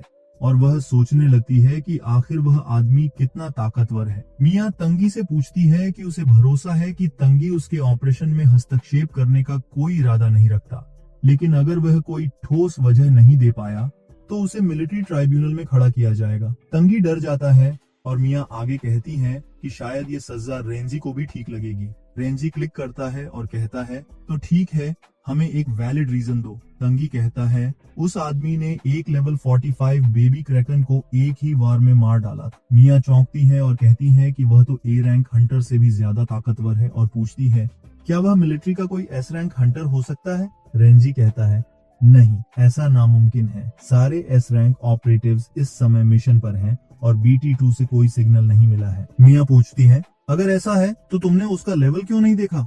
तुम्हारे पास तो इंस्पेक्ट स्किल है। तंगी शर्मिंदा होकर कहता है कि उसने स्किल का इस्तेमाल किया था, लेकिन उसे उस आदमी की कोई भी जानकारी नहीं मिली, बल्कि जब उसने इंस्पेक्ट किया तो वह खुद बेहोश हो गया, इंफॉर्मेशन ओवरलोड की वजह से। इसका मतलब है कि वह आदमी कम से कम लेवल 100 से ऊपर है। अब रेंजी भी थोड़ा सीरियस हो जाता है और इस पूरे हालात पर गहराई से सोचने लगता है। रेंजी घबराहट में अपनी उंगली टेबल पर टैप करता है और कहता है कि ऐसी ताकत बहुत रेयर होती है, लेकिन सिर्फ इसी वजह से ऑपरेशन को रोकना कोई समझदारी नहीं है। तभी ईस्टर्न कमांडर नाओ युआसा बोलते हैं। वह एक लेवल 44 रॉक मेज है। वह कहते हैं कि वे सिर्फ अटकलबाजी के आधार पर अपनी सैन्य जिम्मेदारियां नहीं छोड़ सकते। वह आगे समझाते हैं कि 4 अलग अलग कोर से हजारों सैनिक इस ऑपरेशन में शामिल हैं और सेना ने बॉम्बिंग और बफर जोन को पूरी तरह से घेर रखा है। मूल योजना यह थी कि बॉम्बिंग के बाद बचे हुए मॉन्स्टर्स को गारिसन जोन के सैनिक मार गिराएंगे, लेकिन अगर इमरजेंसी ब्रॉडकास्ट किया गया तो उसकी ध्वनि से सारे मॉन्स्टर्स आकर्षित हो जाएंगे और एक ही जगह पर हमला कर देंगे। अगर ऐसा हुआ तो पूरा इलाका पल भर में ध्वस्त हो जाएगा और हजारों सैनिकों की जान चली जाएगी। और सिर्फ एक आदमी को बचाने के लिए इतना बड़ा जोखिम उठाना सही नहीं है। वो चाहे एस रैंक हंटर ही क्यों ना हो, ऐसा जोखिम उठाना मुमकिन नहीं है। माफ कीजिए, लेकिन नहीं। कांगजी बस चुपचाप खड़ा है, शर्मिंदगी और अपराध बोध से भरा हुआ। मिया कुछ सोच रही होती है और फिर कहती है, अगर ऐसा ही है तो मुझे उसका अनुरोध ठुकराना पड़ेगा। हम एक आदमी के लिए इतने सारे लोगों की मेहनत को बर्बाद नहीं कर सकते और यह निर्णय अंतिम है। जैसे ही कॉल कट होती है, तंगी अपने फोन की ओर देखता है, डबल चेक करता है और अंदर से पूरी तरह टूट चुका होता है। वह मुट्ठी भींचता है और खुद पर गुस्सा होता है। उसके साथी कहते हैं कि उसने अपनी तरफ से जो हो सकता था किया। तंगी एक गहरी सांस लेता है और कहता है, अभी मायने रखता है बड़ा लक्ष्य। उसी वक्त एक सैनिक जमीन की ओर देखता है और अपनी कमर से कार की चाबियां निकालता है। तंगी पूछता है, तुम क्या कर रहे हो? वह आदमी भागते हुए कार की ओर जाता है और तंगी चिल्लाता है, बॉम्बिंग शुरू होने से पहले लौट आओ। वह कहता है, अभी 6 मिनट हैं और मेरे पास वक्त है। Turns out this guy is शोकी। मैंने सच में सोचा था कि वो पहले ही मर गया था, पर निकला वो एक चैट। शोकी फुल स्पीड में गाड़ी लेकर निकल पड़ता है, सीधे सौरा को ढूंढने के लिए। तंगी के साथी पूछते हैं, क्या हमें उसे वापस लाना चाहिए? तंगी कहता है, नहीं, उसने अपना फैसला कर लिया है और मुझे यकीन है कि उसे पता है कि वह क्या कर रहा है। शोकी मन ही मन सोचता है, मुझे समय पर पहुंचना ही होगा।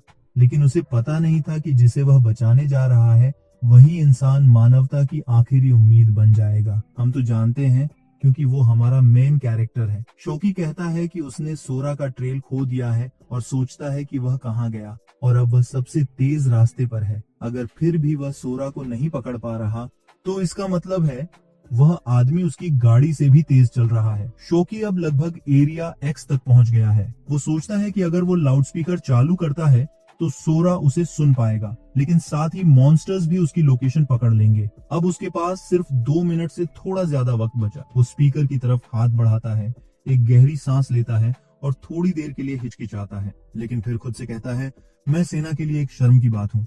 और उसी पल हिम्मत जुटाकर आखिरकार स्पीकर ऑन करता है। वो चिल्लाकर कहता है, सोरा, मैं वही सोल्जर हूँ जिसे तुमने बचाया था। ये इलाका अभी बमबारी से उड़ने वाला है, तुरंत निकल जाओ। वह बार बार यही संदेश दोहराता है। दूसरी तरफ सोरा इस वक्त एक लड़ाई खत्म कर चुका होता है। वह खुद से कहता है, अब समझ आया कि यहाँ आसपास इतने कम हंटर्स क्यों हैं। वो अपने हाथों को देखता है और कहता है, मॉन्स्टर्स कोई खास खतरा नहीं है, लेकिन मुझे नहीं पता कि मैं बम की गर्मी से बच पाऊंगा या नहीं। बिना मतलब के रिस्क लेने की जरूरत नहीं है और ये सोल्जर अपनी जान जोखिम में डालकर सिर्फ मुझे चेतावनी देने आया है। मैं उसे मरने नहीं दे सकता। शोकी सोच रहा होता है, क्या वो मेरा संदेश सुन पाया या नहीं। अब बॉम्बिंग शुरू होने में 30 सेकंड ही बचे हैं। तभी आसमान में ड्रैगन उड़ते हुए दिखाई देते हैं और सीधा आकर शोकी की गाड़ी के सामने लैंड करते हैं। वो सोचता है, मैंने सच में इन्हें अपनी ओर खींच लिया, अब मुझे तुरंत भागना होगा। वो पूरी स्पीड में गाड़ी भगाने लगता है, लेकिन तभी एक मॉन्स्टर की लाश सीधा उसकी गाड़ी के सामने गिरती है। गाड़ी रुक जाती है और सोरा खिड़की पर टैप करता है। शोकी खिड़की खोलता है और बस खुश होता है कि सोरा जिंदा है। सोरा पूछता है, ये बमबारी वाली बात क्या है? शोकी नीचे अपनी टाइमर घड़ी देखता है, समय खत्म हो गया और उसी पल हम देखते हैं कि जेट्स ऊपर से उड़ते हुए मिसाइलें गिरा रहे हैं। पूरे एरिया में भयंकर बमबारी शुरू हो जाती है, लेकिन एक नया ट्विस्ट आता है। एक मॉन्स्टर जो किसी शील्ड का इस्तेमाल कर रहा है। वो बमों को ब्लॉक कर रहा है। शोकी जोर से चिल्लाता है क्योंकि बमों और मलबे के टुकड़े उनकी ओर तेजी से उड़ते आ रहे हैं। सोरा जमीन पर जोर से पैर मारता है जिससे जमीन ऊपर की तरफ फटकर उछलती है और वह अपनी शुद्ध ताकत से एक अर्थ वॉल बना देता है जिससे वो सारा मलबा रोक लेता है। मीनवाइल कमांड सेंटर में वो महिला जो पहले रेंजी के साथ थी कहती है, सर बमबारी पूरी हो चुकी है। रेंजी जवाब देता है, अब ड्रोन भेजो, पता लगाओ कितने मॉन्स्टर्स मारे गए और जो बचे हैं वो कहाँ जा रहे हैं। महिला कहती है, ड्रोन कोई भी जीवन संकेत नहीं पकड़ पा रहे। रेंजी हैरान होता है, क्या जो मॉन्स्टर्स भागे थे वो कहाँ गए? महिला जवाब देती है, सारे मॉन्स्टर्स अभी भी बॉम्बिंग जोन के अंदर हैं और जो बीच में थे वो पूरी तरह से सुरक्षित हैं। रेंजी एकदम हैरान हो जाता है, ऐसा कैसे हो सकता है? ये बात सिर्फ उसे नहीं बल्कि मिया को भी चौंका देती है। वो पूछती है, ड्रोन का फीड दिखाओ अभी। वो लड़की जल्दी जल्दी सिस्टम से फुटेज निकालती है। जैसे ही स्क्रीन पर वीडियो आता है हम उसी मॉन्स्टर को देखते हैं जो बमों के दौरान शील्ड से बचा था और वो लोग कहते हैं यही तरीका है जिससे मॉन्स्टर्स बच निकले हैं। लेकिन फिर वो देखते हैं कि उस मॉन्स्टर के पास एक इंसान खड़ा है जो शायद एबिस से हो सकता है और वो इंसान सीधा ड्रोन की तरफ बढ़ता है और उसे एक झटके में तोड़ देता है। लेकिन वो अकेला नहीं है, बाकी मॉन्स्टर्स भी एक एक करके सारे ड्रोन तबाह करने लगते हैं। एक ड्रोन को तो कोई हवा में ही मसल देता है। लड़की कहती है, हमारा ड्रोन नेटवर्क पूरी तरह ऑफलाइन हो गया है। मिया गंभीर हो जाती है, हमें पहले ही बताया गया था कि इस बार की वेव अलग होने वाली है। लेकिन अब ये साफ हो गया है कि ये मॉन्स्टर्स पहले से जानते थे कि हम उन्हें ड्रोन से ट्रैक कर रहे हैं। नो भी अब घबरा गया है। वो कहता है, हमें तुरंत गैरिसन एरिया से हर सोल्जर को निकालना होगा। मिया सहमत होती है, हमें पीछे हटना होगा और दीवारों पर डिफेंस सेटअप करना होगा। लेकिन लड़की कहती है, वे दीवारों की ओर जा ही नहीं रहे। सभी हैरान रह जाते हैं, तो फिर ये जा कहाँ रहे हैं? लड़की जवाब देती है, एरिया BT2 की ओर। मिया फौरन कहती है, वहीं गया था वो मिस्ट्री हंटर। सोरा, अब हमें सारे बचे हुए ड्रोन BP2 भेजने होंगे। हमें पता लगाना होगा कि इन मॉन्स्टर्स को रोक किसने दिया। अब सीन कट होता है शोकी की तरफ। वो गाड़ी से बाहर निकलता है, चारों ओर देखता है और कहता है, बॉम्बिंग खत्म हो गई, मैं जिंदा हूँ। वो हंसने लगता है, मैं बच गया। लेकिन सोरा कहता है, अभी खुश होने का वक्त नहीं है। अगर तू जिंदा है तो इसका मतलब है कि मॉन्स्टर्स भी जिंदा हैं और अब वे हमारी तरफ आ रहे हैं। तभी वो एक और देखता है और चिल्लाता है, नीचे झुको। वो शोकी को झुकने में मदद करता है क्योंकि ऊपर से कुछ तेजी से उड़ता है। टर्न्स आउट वो एक ड्रोन है। शोकी सोचता है, क्या मॉन्स्टर्स ने इस पर हमला किया? न पहले ऐसा कभी नहीं हुआ। सोरा कहता है, तू बाद में चौंक जाना, अभी हम पूरी तरह से घिरे हुए हैं और अब हमें यहाँ से भागना होगा। अब सीन बदलता है। हम देखते हैं कि चारों तरफ हाई लेवल मॉन्स्टर्स आ गए हैं। एक विशाल मॉन्स्टर के कंधे पर कोई इंसान नुमा नेता बैठा है और उसका लेवल है 90। शोकी पूरा घबरा जाता है। ये तो सबसे हाई लेवल ग्रुप है इस वेव का और इनका लीडर बम से खरोंच तक नहीं आई। अब तो हम सब मरने वाले हैं। लेकिन सोरा एकदम कूल अंदाज में जवाब देता है, हम दोनों भी बम से बचे हैं। लेकिन इसका मतलब ये नहीं कि मैं इन सबको पीट पीट कर खत्म नहीं कर सकता। सोरा पूरी ताकत से आगे कूदता है और कहता है, तू जाकर जीप में छुप जा। और फिर वो मॉन्स्टर्स को एक एक करके मारना शुरू करता है, तेज, बेरहम और बिल्कुल बॉस की तरफ बढ़ते हुए। बॉस उस पर हमला करता है। उसके हाथ में एक भारी गदा मेस होती है जो वो सोरा की तरफ झटकता है, लेकिन सोरा उसे एक ही हाथ से पकड़ लेता है। बॉस चौंक जाता है लेकिन सोरा बिल्कुल भी इम्प्रेस नहीं होता। वो बस उसका हथियार खींचता है और जमीन पर फेंक देता है। फिर वो उड़ते हुए हवा में ऊपर जाता है और एक भारी मुक्के के साथ सीधा उसके सिर पर वार करता है, इतना ताकतवर कि उसका सिर उड़कर अलग हो जाता है। अब सोरा उसके कंधे पर खड़ा होता है, ठीक उस आदमी के सामने जो पहले से कंधे पर बैठा था। दोनों की नजरें मिलती हैं और सोरा कहता है, मैं तुम्हारी मौजूदगी महसूस तक नहीं कर सकता। वो रहस्यमयी आदमी जवाब देता है, आखिरकार मैंने तुम्हें ढूंढ ही लिया। अब हम देखते हैं उस आदमी के शरीर से अजीब सी टेंटिकल्स निकल रही हैं जो मॉन्स्टर के कटे हुए सिर को वापस रीजेनरेट कर रही हैं। वो आदमी कहता है, तू ही है एबिस का बीज, सीड ऑफ द एबिस। मॉन्स्टर अब फिर से जिंदा हो गया है और मुस्कुरा रहा है। वो कहता है, तू चोर है, तूने मेरी शक्ति चुराई है। अब उसकी सजा सिर्फ एक है और वो है मौत। वो आदमी छाया से बनी हुई अनगिनत डैगर्स को समन करता है और वो सारी सोरा की तरफ उड़ती है, लेकिन कोई भी उसे छू भी नहीं पाती। सोरा उनमें से एक पकड़कर कहता है, अगर यही सब है तेरे पास तो तू मुझे कभी मार नहीं सकता। बॉस फिर से सोरा को मारने की कोशिश करता है। ऊपर से एक ड्रोन ये सब रिकॉर्ड कर रहा होता है। रहस्यमयी आदमी ड्रोन को देख लेता है और कहता है, क्या ऑडिन का रेवन मुझे देख रहा है? नहीं, ये इंसानों की बनाई हुई नकल है। पक्का लग रहा है कि ये बंदा ऑडिन को जानता है और शायद वो बूढ़ा आदमी सच में ऑडिन ही है। सोरा कहता है, अगर तुझे सच में मुझे मारना है तो थोड़ी सीरियस कोशिश। वो सीधा वार करता है जहाँ वो आदमी खड़ा था, लेकिन वहाँ कुछ नहीं होता। वार बॉस को लग जाता। सोरा चौंक जाता है, गायब हो गया। उधर वो आदमी कहीं और खड़ा होकर कहता है, इन नीच इंसानों द्वारा देखे जाना बेहद घिनौना है। ये लो लेवल क्रिएशंस अपनी औकात में रहें। वो हाथ फैलाता है और मॉन्स्टर्स तुरंत सारे ड्रोन फाड़ देते हैं। वो कहता है, हर ऑब्जर्वर को मिटा दो। अब सीन कट होता है एक अपार्टमेंट में बैठे किसी आदमी पर। वो कहता है, मेरा ड्रोन नष्ट हो गया, लेकिन मिशन पूरा हो गया है। एक आदमी जो अभी अभी मॉन्स्टर्स का रास्ता बदलने का कारण जान चुका है, सोचता है, ये वही हंटर है जिसने अकेले रश का सामना किया था। मुझे कमांडर को इसकी खबर देनी होगी। लेकिन तभी तेज जोर की आवाजें आती हैं और एक मॉन्स्टर दीवार फाड़ते हुए अंदर घुसता है। टेंटिकल्स फैलाते हुए उस आदमी की तरफ बढ़ता है। दूरी से उसकी चीखें सुनाई देती हैं। रहस्यमयी रोब्ड आदमी हंसते हुए कहता है, मेरे सेवक सबको मार डालें। Cut to Sora's perspective. वो उस आदमी को देख रहा होता है और शोकी की बात याद करता है जब उसने कहा था, अगर कोई ताकतवर हंटर जिंदा है तो बहुत लोगों की जान बच सकती। और वो सिर्फ इसलिए आया क्योंकि उसने चाहा, जरूरत नहीं थी। अब कार भी स्टार्ट नहीं हो रही, इंजन बंद है। सोरा अपने दांत भींचता है और कहता है, अगर दुश्मन को हराना है तो उसकी लीडरशिप से शुरू करना होगा। वो रोब्ड आदमी की तरफ छलांग लगाता है और सोचता है, अगर ज्यादा से ज्यादा लोगों को बचाना है तो इन दुश्मनों को जल्दी खत्म करना होगा। बॉस मॉन्स्टर ये देखकर सोचता है कि अब अटैक करने का मौका है। वो अपना हाथ उठाता है और सोरा पर वार करता है, लेकिन सोरा डॉज कर लेता है। वो नोट करता है, इसने उस आदमी के साथ फ्यूज होकर अपनी ताकत और बढ़ा ली। फिर शैडोज से वो रहस्यमयी आदमी बाहर आता है और सोरा कहता है, बड़ा जिद्दी है तू। लेकिन जैसे ही वो उसे ठीक से देखता है, वो हैरान रह जाता है, ये तो बिल्कुल मेरी तरह दिखता है। अब रोब्ड आदमी एक काली शैडो से बनी तलवार बनाता है। सोरा कहता है, ये तलवार कुछ खास है, इसकी एनर्जी से ही लग रहा है, खतरनाक है। और रोब्ड मैन फिर कहता है, अबिस का बीज, तू मरेगा। वो अपनी तलवार सोरा की तरफ घुसाता है और कहता है, ये है तेरी किस्मत। लेकिन सोरा पीछे हटकर एक पंच मारता, सीधा उसके हाथ। तलवार नीचे गिर जाती। सोरा उसे उठाता है, सर के ऊपर उठाकर वार करता है, लेकिन अटैक ब्लॉक हो जाता। सोरा हैरान, ये भी रोका गया? क्या ये सिर्फ मेरी कल्पना थी? वो सोचता है, ये एनर्जी वैसी ही है जैसी मैंने अबिस में महसूस की थी। रोब्ड आदमी अब झल्ला कर कहता है, किसी और की तलवार चुराना ही तेरा एकमात्र कमाल है क्या? फिर वो अपना हाथ घुमाता है और वो तलवार सोरा के हाथ से गायब हो जाती है।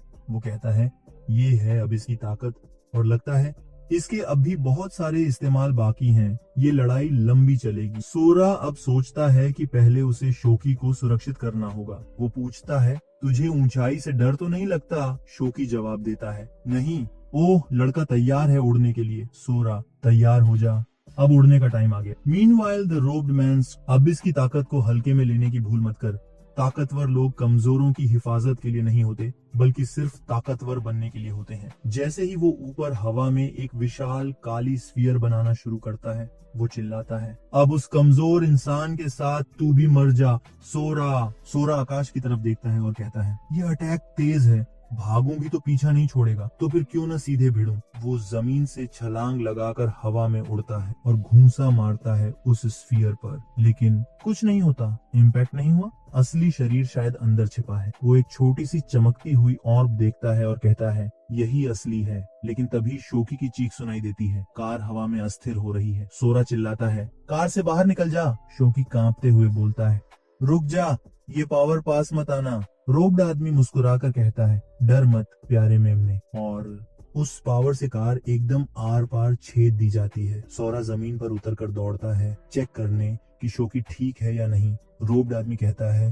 गुस्सा आ रहा है, इतनी जल्दी परेशान मत हो। सोरा स्पाइक्स तोड़ते हुए पहुंचता है और रोब्ड आदमी कहता है, देख वो मरा नहीं है, देख वो तो हंस भी रहा है, क्योंकि मैं नेक्रोमेंसी का इस्तेमाल कर रहा हूँ। शोकी की लाश हंसने लगती है, आंखें लाल, एक तरह की डरावनी मुस्कान। रोब्ड मैन कहता है, जिसे तू प्यार करता है, सबके मरने का दर्द तुझे देखना होगा, यही है तेरी अबिस की किस्मत। सोरा गुस्से में फट पड़ता है, दूसरों की गरिमा रौंद कर तुझे मजा आता है। रोब्ड मैन हंसता रहता है और हाथ में एक नई टेक्निक बनाता है। No need to state the obvious, this is called obsidian storm. काली धारदार किरणें उड़ती हैं सोरा की ओर। वो डॉज नहीं करता, उन्हें सीधा झेलता है। क्या सच में बस इतना ही है तेरा सब कुछ? वो वहीं से कूदता है स्पाइक तोड़ते हुए और कहता है, तेरे जैसे घटिया लोग घिन दिलाते हैं। फिर एक जोरदार पंच से वो स्पाइक्स तोड़ता है और शोकी के शरीर तक पहुंचता है, लेकिन शोकी हंसता है लाल आंखों से और सोरा के चेहरे पर हमला करता। सोरा उसकी तरफ देखता है और धीरे से कहता है, सॉरी यार, तुझे इस सब में नहीं पड़ना चाहिए था। वो उसे वापस कार में बंद करता है, शायद उसे बचाने का एक आखिरी प्रयास। इसके बाद सोरा तुरंत वापस घूमता है और उस रोब्ड आदमी की तरफ सीधा उड़ जाता है, अटैक के लिए तैयार। इस बंदे की भी शायद कोई फैमिली इंतजार कर रही होगी। वह शोकी के गले से धीरे से उसका डॉग टैग निकालता, फिर सिर्फ अपने हाथों का इस्तेमाल करके वह उसे वहीं मलबे में दफनाना शुरू कर देता है। कम से कम ये पहचान तो उसके घर वापस लेकर जाऊंगा। His thoughts wander। वो दूसरा आदमी, वो जो अबिस से आया है, ये हमारी आखिरी मुलाकात नहीं थी। उसने मेरे इतने अटैक झेल लिए, फिर भी गायब हो गया। पर ये बात कि मेरे सारे अपनों की मौत पक्की है, बस वो सोच ही मुझे अंदर से जला देती है। सोरा ने अपनी मुट्ठियां भींच ली। मैं उसे पहले आश्रय नहीं दे सकता। मेरे उदाहरण को किसी भी स्थिति में बचाना है। वह अचानक तेजी से दौड़ पड़ता है, वास्तव में इतनी तेजी से कि वह ध्वनि अवरोध को तोड़ देता है। कहीं और मलबे में एक ड्रोन जो गिरा दिया गया था, वह अचानक फुफकारता है और वापस हवा में उठ जाता है। मियाँ आदेश देते हैं, इस क्षेत्र की पूरी तरह से जांच करो, एक भी सबूत से छूट नहीं मिलनी चाहिए। उनकी टीम ने मलबे की खोज शुरू की। एक सिपाही रिपोर्ट करना शुरू करता है, लेकिन मियाँ उसकी बात काट देती है। मुझे पता है, मैं खुद देख सकता हूँ, सभी राक्षस खत्म हो गए हैं। वह उन्हें तुरंत ड्रोन डेटा निकालने का आदेश देती है। तांगी ने जिस मजबूत शिकारी का जिक्र किया था, वो बमबारी से बचा और पूरा मॉन्स्टर रैश अकेले ही खत्म हो गया। अचानक टीम में से एक चिल्लाता है, मैम, ये सूर्योदय का एसडी कार्ड अभी भी ठीक है, हम इसका डेटा देख सकते हैं। मियाँ आगे बढ़ती है और एक टैबलेट में देखती है, वीडियो चलना शुरू हो जाता। वो रहा शौकी और सोरा, ये वही हंटर है। सैनिक क्षेत्र की तलाशी जारी रखते हैं। एक व्यक्ति उस क्षेत्र में प्रवेश करता है जहां रश बॉस पराजित हुआ था और धूल में चमकती हुई दुर्लभ वस्तु की बूंदें देखी। एक स्थायी मन बूस्ट औषधि, एक ए रैंक हथियार और एक रहस्यमय अज्ञात घन। एक और सैनिक उससे जुड़ता है। तूने क्या पाया? लड़का घबरा जाता है और सामान छिपाने की कोशिश करता है। कुछ नहीं, लेकिन उसका साथी घूर कर देखता है। झूठ मत बोल, तू पता है, यूनिट से मिली छुपी छुपना जुर्म है। वह आदमी घबराहट से नीचे देखता है। ये सब राश बॉस से ड्रॉप हो गया क्या? काफी रेयर लग रहे हैं। सिपाही आगे बढ़ता है और कहता है, तू जानता है, इन्हें बांटना पड़ेगा। मुझे सिर्फ वो क्यूब चाहिए। The guy holding the loot protest. Cube? No way. ऐसी बॉक्स में तो लेजेंडरी आइटम होते। His teammate grabs him firmly। गलत फहमी में मत रह, तुझे चॉइस नहीं है। आखिरकार गोलेम रेलिक मिल ही गया। Cut to evacuation shelter 6। Sora पास की छत पर उतरता है और नीचे परिसर की ओर देखता है। आ गया। गार्ड्स अभी भी ड्यूटी पर हैं। इसका मतलब हमला अब तक नहीं हुआ। वह आश्रय के अंदर भीड़ को घूमते हुए देखता है। लोग शांत लेकिन उत्सुक हैं और जल्द ही कई आंखें उसकी ओर मुड़ जाती हैं। जैसे ही सोरा इलाके से गुजरता है, फुसफुसाहट शुरू हो जाती। लोग उसे घूरने से खुद को रोक नहीं पाते। उसकी आभा में कुछ अलग है। उस रोब पहने आदमी की कोई भी मौजूदगी मुझे यहाँ महसूस नहीं हो रही।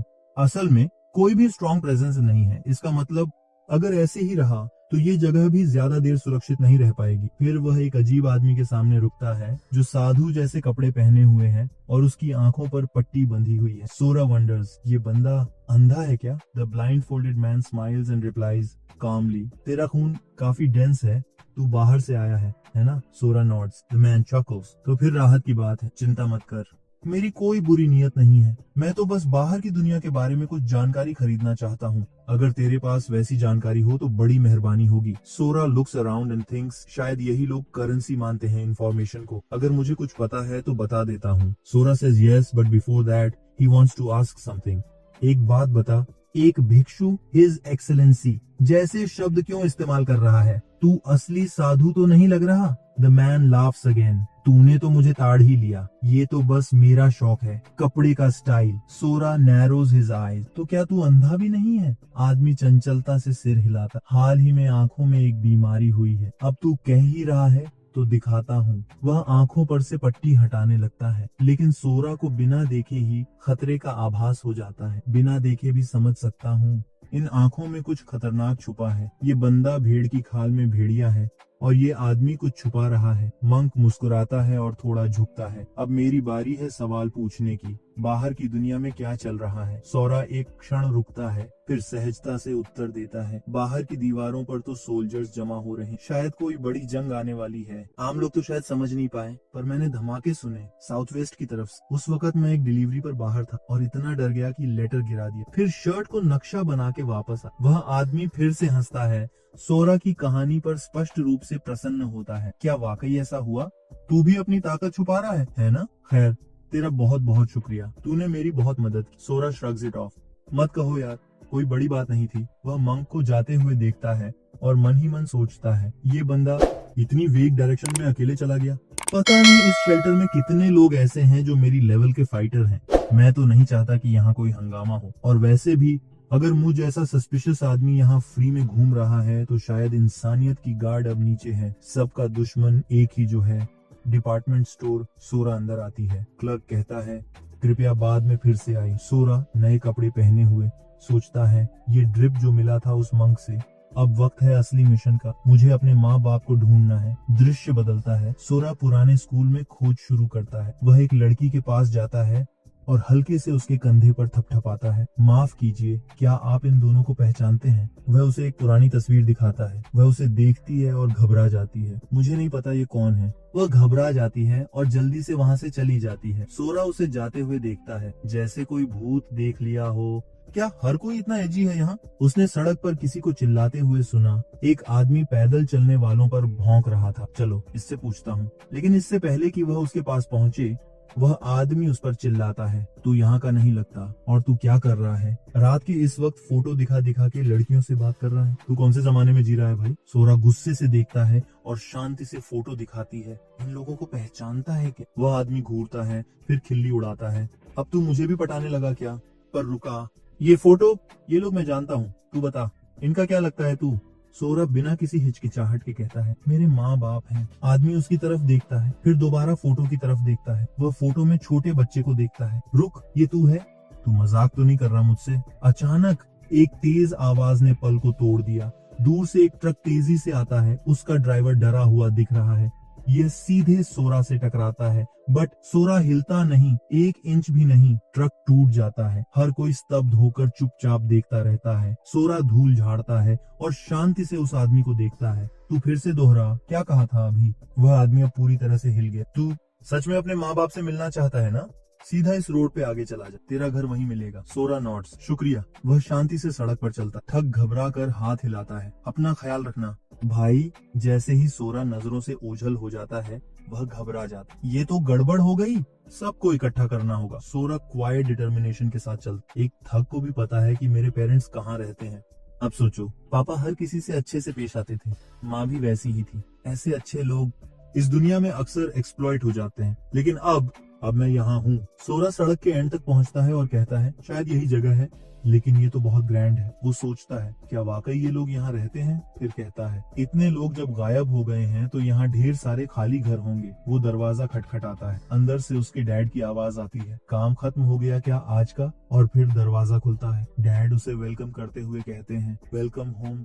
लेकिन जैसे ही वो सोरा को देखते हैं, ठिठक जाते हैं। सोरा कंफ्यूज हो जाता है क्योंकि उसके डैड एक बटलर की आउटफिट में होते हैं। डैड पूछते हैं, तू है कौन? सोरा कहता है, मैं हूँ सोरा। डैड कंफ्यूज हो जाते हैं। तब सोरा अपना नाम पूरी तरह से बताता है। डैड का एक्सप्रेशन धीरे धीरे शक से भरने लगता है। अब दोनों एक टेबल पर बैठे होते हैं, सामने सामने। तभी उसकी माँ अंदर आती है और कहती है, सॉरी बेटा, वेट करवाने के लिए।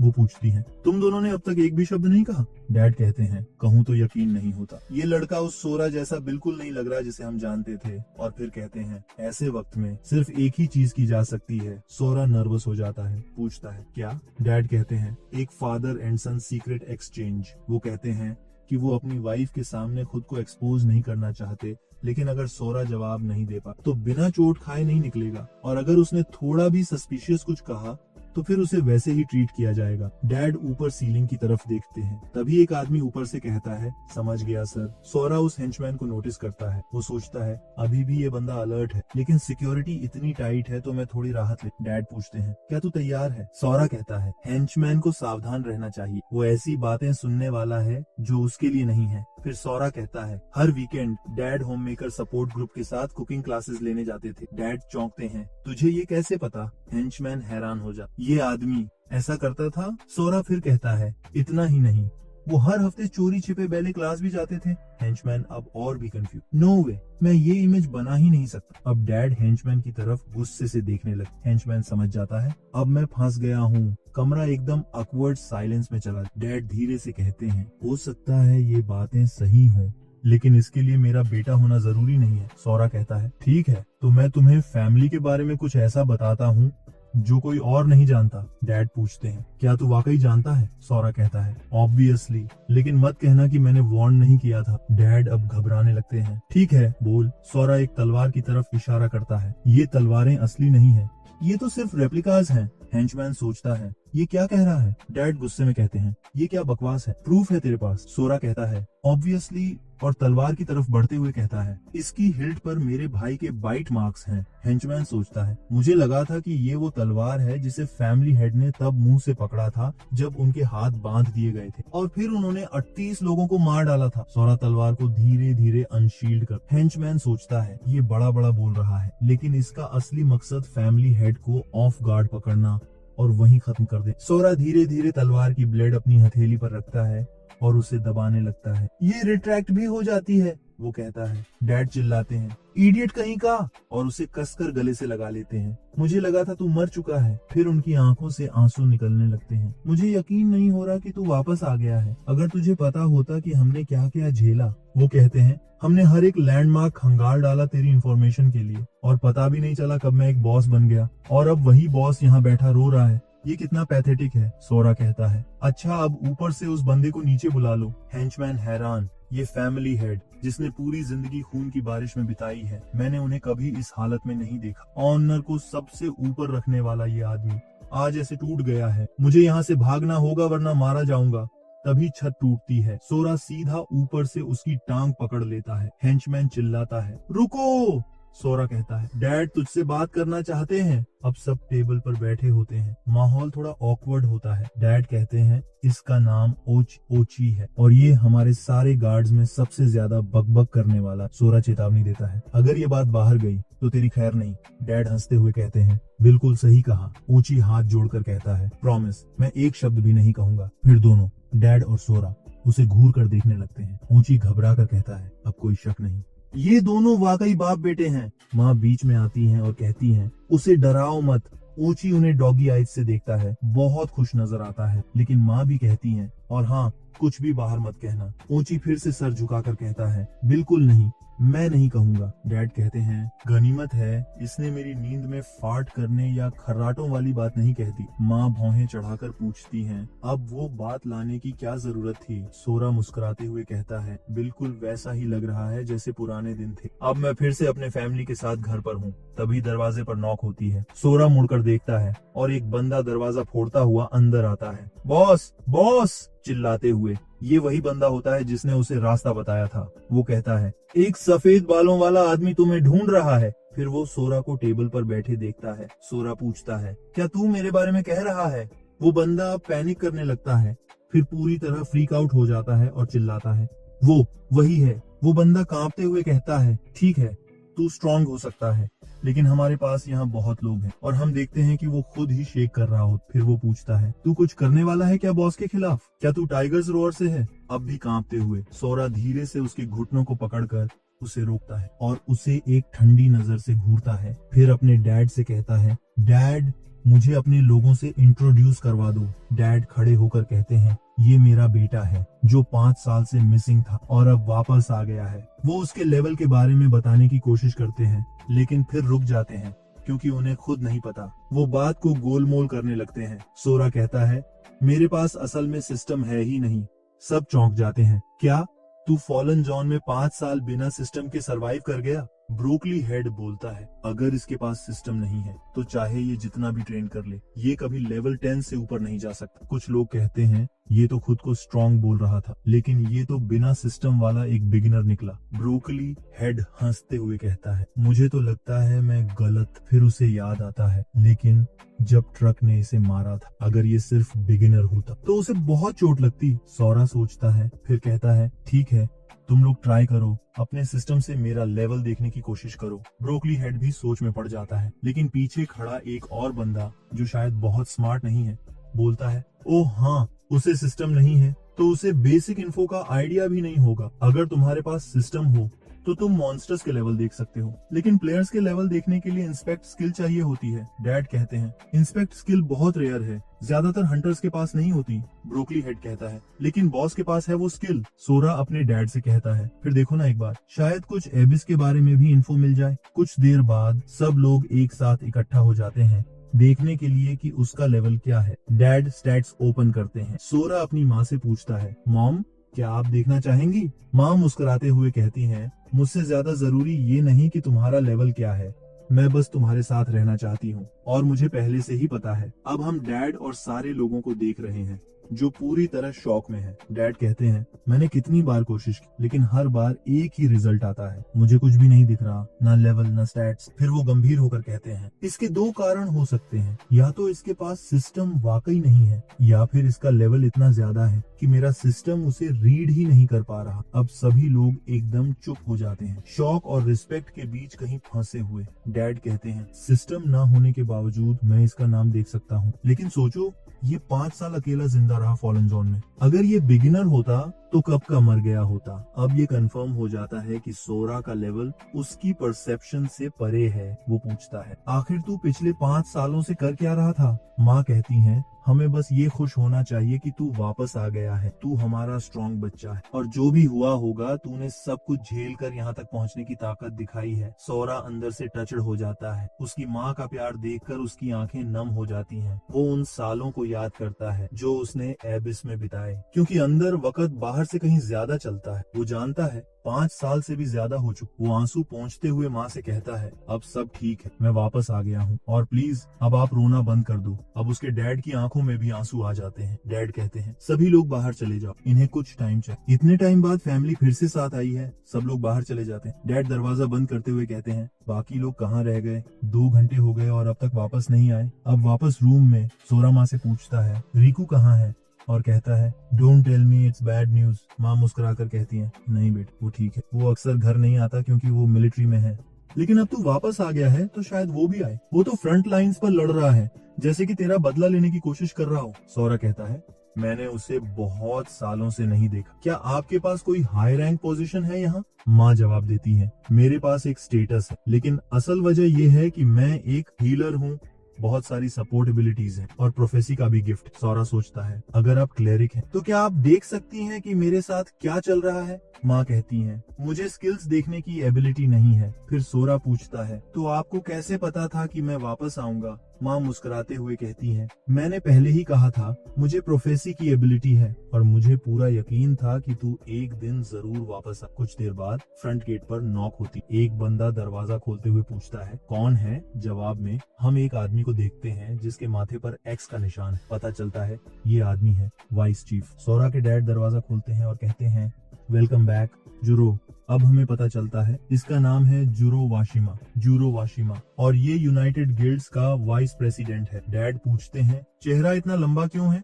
कुछ हुआ क्या? मैंने किसी को भेजा था बैकग्राउंड में इन्वेस्टिगेशन करने के लिए, क्या पता चला? जुरो कहता है, जैसा आपको शक था, टाइगर्स रोअर आर्मी से कनेक्टेड है। वो मॉन्स्टर कार्कस हमेशा की तरह आर्मी को सबमिट किया गया, लेकिन एक आदमी नोटबुक लेकर आया और इंस्पेक्शन में हर बात में नुक्स निकालने लगा। उसने ढेर सारे बहाने बनाए और सिर्फ आधे पॉइंट्स दिए, बाकी के पूरे पॉइंट्स उसने अपने बॉस को रिपोर्ट कर दिए। जांच करने पर पता चलता है सारी डिस्पैरिटी का लिंक टाइगर्स रोअर से ही है। सोरा के डैड कहते हैं, यकीन नहीं हो रहा कि ऐसा हुआ है। अगर टाइगर्स रोअर, जो न्यूट्रल होना चाहिए, इस तरह का कुछ कर रहा है तो जरूर इसके पीछे और भी कुछ चल रहा है, लेकिन हम चुप बैठकर कुचले नहीं जा सकते क्योंकि इससे पूरे टाउन का फ्यूचर डैमेज हो सकता है। डैड जुरो से कहते हैं, तू जा, आराम कर, कुछ अच्छा खाना खा ले, मैं सीधा टाइगर्स रोअर के पास जाऊंगा और सब क्लियर करूंगा। उन्हें ये दिखाना जरूरी है कि यूनाइटेड गिल्ड इतनी भोली नहीं है। सोरा ये सब सुन लेता है और सोचने लगता है, ब्लैक शार्ड की वजह से मेरी सारी एबिलिटीज ओवरड्राइव में चली गई हैं, सिर्फ स्ट्रेंथ नहीं,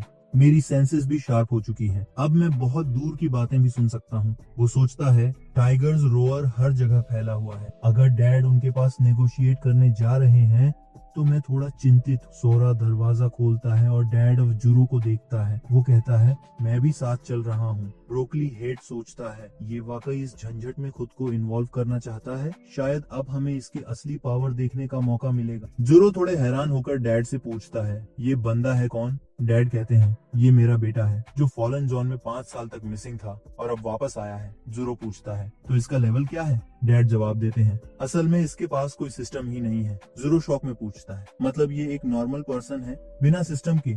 ये किसी भी शेल्टर में जिंदा नहीं रह सकता। 3 दिन से ज्यादा नहीं टिकेगा। ठीक है, हो सकता है कोई सर्वाइवल एक्सपर्ट हो, लेकिन बिना जॉब स्किल्स के फाइट शुरू होते ही ये डेड वेट बन जाएगा। फिर जुरो कहता है, तो ये तो गुड न्यूज है। अब जब ये अभी अभी वापस आया है तो जरूर थका होगा, इसे रेस्ट करना चाहिए। वो डैड से पूछता है, आप क्या सोचते हैं? डैड सहमति में सिर हिला, ठीक है, इसे माँ के साथ रहने दो अभी। माँ कहती है, मैंने अभी तक इसे घर भी ठीक से नहीं दिखा। सोरा सोचता है, क्या उन्हें लगता है मैं किसी काम का नहीं हूँ? शायद ये एक्सपेक्ट किया जा सकता है, क्योंकि जिनके पास सिस्टम है उनके लिए मैं सिर्फ एक नॉर्मल ह्यूमन हूँ। वैसे भी मैंने अभी तक शेल्टर की फुल पिक्चर देखी ही नहीं है। अगर मेरी सोच के मुताबिक कोई मॉन्स्टर यहाँ है तो मुझे अपनी असली पावर छिपानी होगी, ताकि मैं अपने पेरेंट्स को रिस्क में न डाल दूं। और फिर वो खुद से कहता है, हाँ यही सही रहेगा। ब्रोकली हेड हैरान हो जाता है, क्या इसने सच में मान लिया? तो अब मैं इसकी पावर्स नहीं देख पाऊंगा। चांस मिस कर दिया। अब सब लोग निकलने लगते हैं। सोरा उन्हें जाता हुआ देखता है।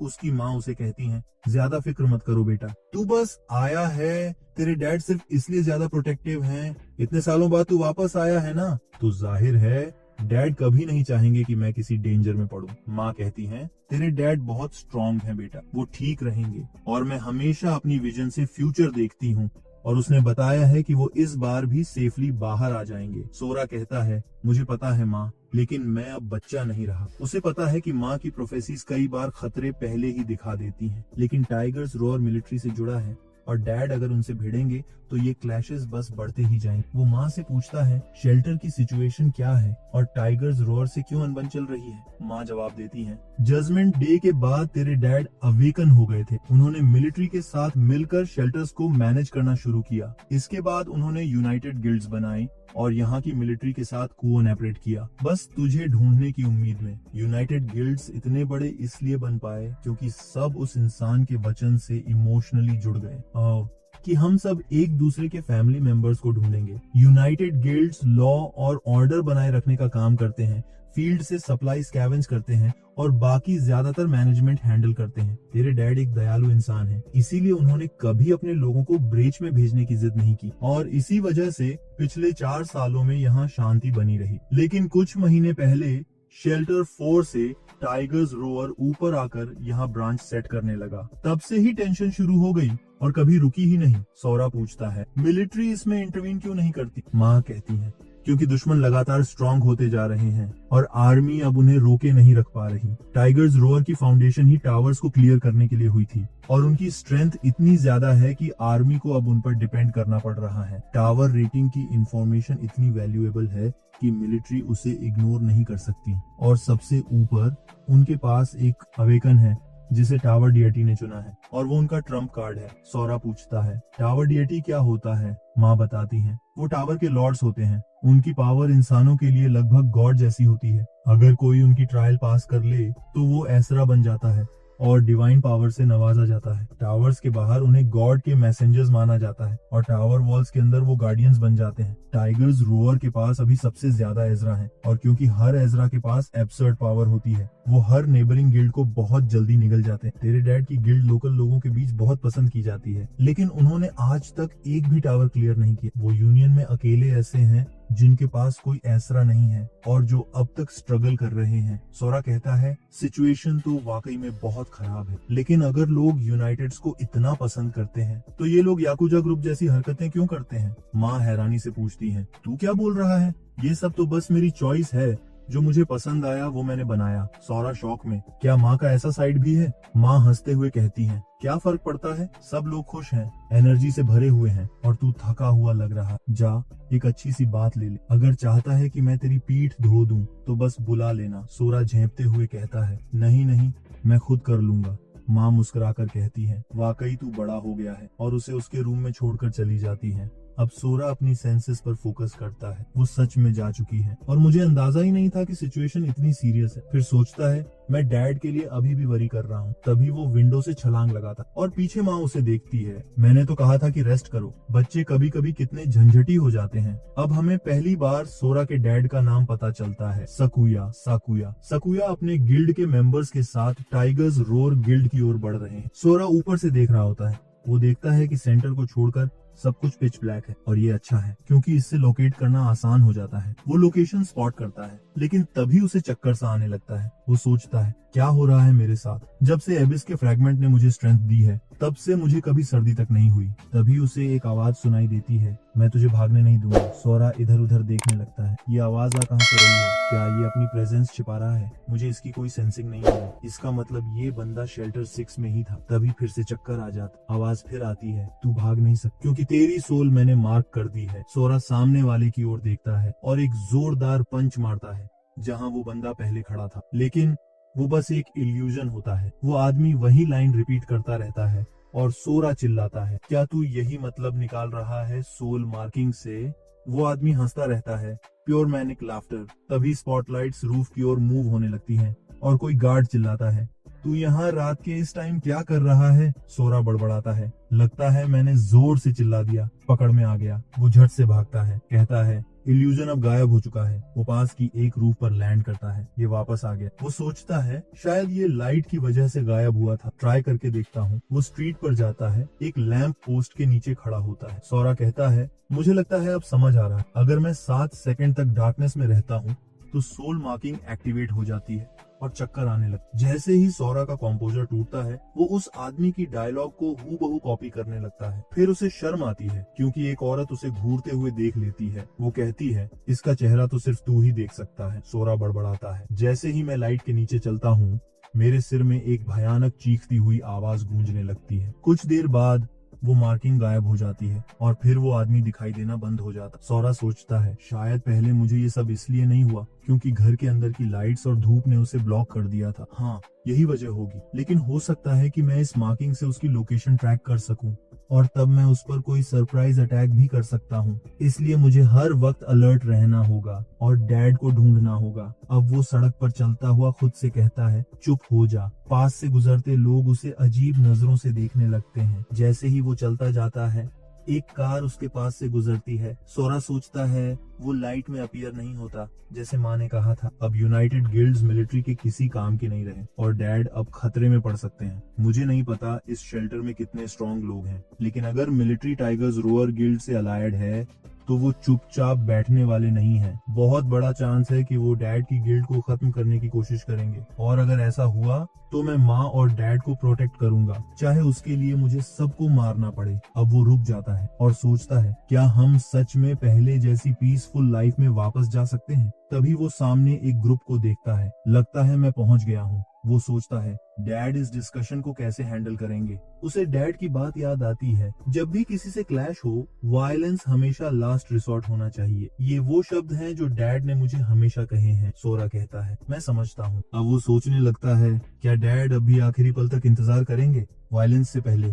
तभी एक जोरदार चीख सुनाई देती है। लोग चिल्लाते हैं हटो सामने से, बॉस की तलवार निकले हुए बहुत टाइम हो गया है। लास्ट टाइम उसने अपने अपोनेंट पर 20 मीटर लंबा कट छोड़ा था। अब हम देखते हैं सकुया चार्ज कर रहे हैं। उनकी आंखें चमकने लगती हैं रेड ग्लो में। वो चिल्लाते हैं सोचा, बाहर आ और मर्द की तरह लड़। फिर वो अपनी ब्लेड को आगे स्विंग करते हैं और सामने की बिल्डिंग को सीधा तिरछा काट डालते हैं। बिल्डिंग धमाके के साथ टुकड़ों में उड़ जाती है। डैड सच में चैड निकले। पास में जुरो भी मौजूद है। सभी लोग चीयर कर रहे हैं और सोरा बस हैरान रह जाता है, डैड इतने स्ट्रॉन्ग हैं। फिर सकुया धीरे से अपनी तलवार वापस शीथ में डालते हैं। सोरा एक आदमी को आवाज देता है, क्या बॉस हमेशा से ऐसे ही रहे हैं? वो जवाब देता है, तुझे नहीं पता, बॉस तो फेमस हैं फाइट्स में तुरंत कूद जाने के लिए। सोरा हैरानी से पूछता है, लेकिन वो तो कहते थे कि वायलेंस लास्ट रिसोर्ट होता है। आदमी हंसते हुए कहता है, हाँ पहले ऐसा बोलते थे जब उन्हें लगता था कि मिलिट्री सब ठीक कर देगी, लेकिन अब बहुत कुछ बदल गया है। मिलिट्री के लिए जब तक हंटर्स अपना काम कर रहे हैं और सिविलियंस भूख से नहीं मर रहे, तब तक उन्हें कुछ छोटी मोटी लड़ाइयों से कोई मतलब नहीं। वो हर छोटे फाइट को मैनेज नहीं करने वाले। इसलिए मुट्ठियों से मामला सुलझाना सबसे तेज तरीका है। अगर तू फाइट जीत सकता है तो बात करने की जरूरत नहीं, और अगर जीत नहीं सकता तो बात करने से कुछ नहीं बदलेगा। सिंपल, पहले पंच मारो, बाद में बात करो। सोरा सोचता है, जैसा मैंने उस मूक में देखा था, स्ट्रॉन्ग लोग आमतौर पर ट्रबल अवॉइड करते हैं। शायद मैं ही इसे गलत समझ रहा हूँ, या फिर इसका मतलब ये है कि अगर तेरे पास मेरे डैड जितनी पावर हो तो तू जितना चाहे उतना कैओस फैला सकता है, या शायद ये सब बस दिखावे के लिए था।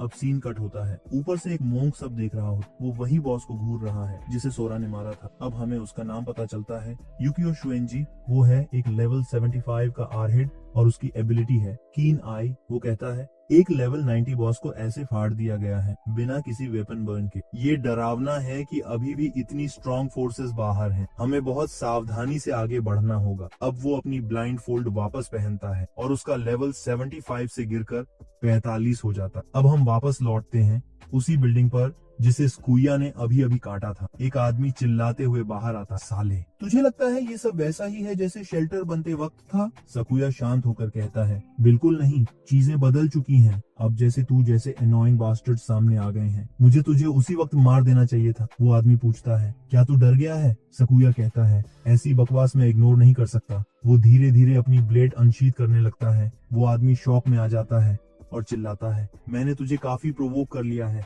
जिस पर तू भरोसा कर रहा है उसे बुला बाहर। क्या अभी तक ये सब कुछ काफी नहीं है? वो कांपने लगता है। डरपोक, ब्लेड निकाल, तू टाइगर्स रॉर के लिए फ्यूल बनने वाला है। अब सकुया तेजी से अपनी तलवार निकालता है और चार्ज करता है। वो आदमी अपना शील्ड उठाता है और पीछे एक एंजेलिक औरत की इमेज फ्लैश हो। एक आदमी मुस्कुराता है, वो फंस गया और चिल्लाता है, एक कदम भी आगे मत बढ़ाना। अब वो क्लिपबोर्ड वाला आदमी दिखाई देता है जिसका जिक्र जुरो ने किया था। वो कहता है, काफी हिम्मत है तुम लोगों की शेल्टर में फाइट शुरू करने की। अब हमें उसका नाम पता चलता है, उसूयो सामू, एक लेवल 63 का असेस। सामने खड़ा आदमी उसे पहचान जाता, पूछता है, तू यहाँ क्या कर रहा है?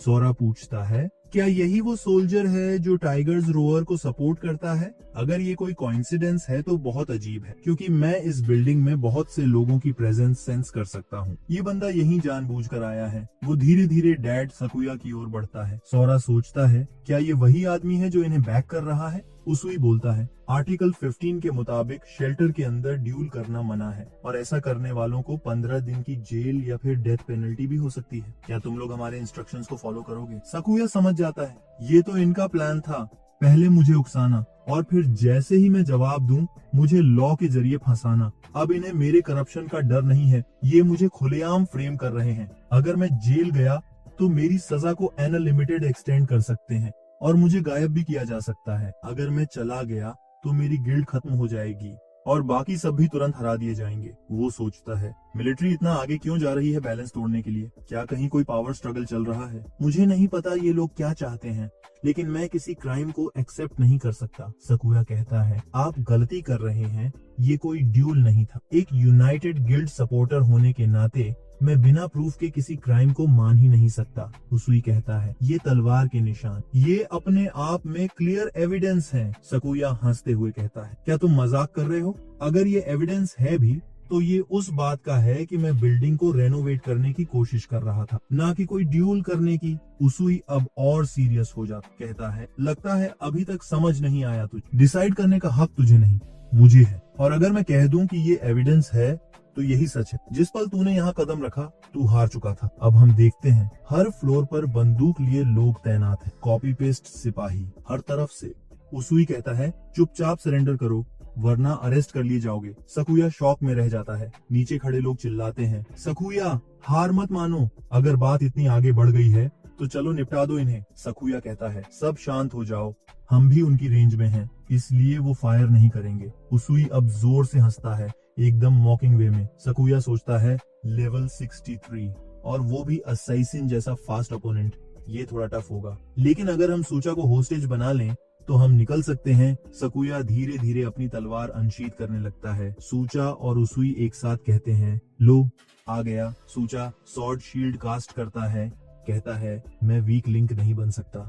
एजेंट्स की डिफेंसिव स्किल्स बाकी क्लासेस से अलग होती हैं। मैं इनकमिंग अटैक्स का डीप एनालिसिस कर सकता हूँ। इस डिस्टेंस से मैं साफ जानता हूँ मैं सकुया की तलवार ब्लॉक कर सकता, मेरी स्वॉर्ड शील्ड सिर्फ तलवारों को ब्लॉक कर सकती, लेकिन जब सामने तलवार हो तो ये अपने लेवल से कहीं ज्यादा परफॉर्म करती है। एक लेवल 69 वॉरियर का फुल पावर अटैक भी ये ब्लॉक कर सकती है, तो लेवल 65 वॉरियर का अटैक तो कोई बात ही नहीं, मतलब सकुया इस शील्ड को काट ही नहीं सकता। फिर वो चिल्लाता है, छोड़ दे ये सब, हार मान ले।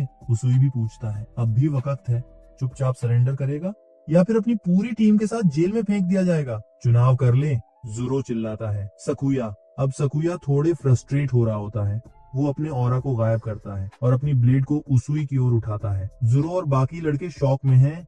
उसुई कहता है, अच्छा फैसला लिया, समझदारी दिखा। लोग कहने लगते हैं, क्या बॉस सच में सरेंडर कर रहे हैं? लेकिन ज़ोरो समझ जाता है, बॉस ने मुझे सिग्नल दिया है। जब वो तलवार उठाते हैं मतलब रेडी हो जाओ, और जब वो उसे छोड़ते हैं तब हमला करना होता। ये हमारा प्लान है, बाकी सबको नहीं पता। अब सकुया अपनी तलवार छोड़ देता। सूचा शॉक्ड, तलवार गायब कैसे हो गई? तभी सकुया सीधे उसुई को क्रॉस करता हुआ सूचा की ओर डैश करता है। सूचा कहता है, कोई बात नहीं, मेरी शील्ड में स्पेल है जो तलवार अटैक्स को ब्लॉक करता है। सकुया ब्लेड को रीसमन करने लगता है। सूचा अब भी कॉन्फिडेंट, ये मेरी शील्ड कभी नहीं तोड़ सकता। अब ज़ोरो अपने हाथ आगे बढ़ाता है और जमीन से रॉक्स उड़ने लगते हैं। वो रॉक्स सकुया की ब्लेड की टिप पर जाकर जमने लगते हैं। अब वो ब्लेड हथौड़ा बन चुकी है। सकुया उस भारी हथौड़े से शील्ड को चकनाचूर कर देता है और सोचा हवा में पीछे उड़ जाता है। तलवार नहीं, हथौड़ा बना दिया, इसलिए शील्ड इंस्टेंटली नलीफाई हो गई। सकुया अपनी तलवार फेंक दे और सीधा सूचा के चेहरे की ओर हाथ बढ़ा। उसुई घूमते हुए कहे, मुझे पता है तू क्या करने वाला, अगर तूने उसे हाथ लगाया तो तुझे तुरंत एग्जीक्यूट कर दिया जाएगा। ज़ोरो चिल्लाता है, रुको।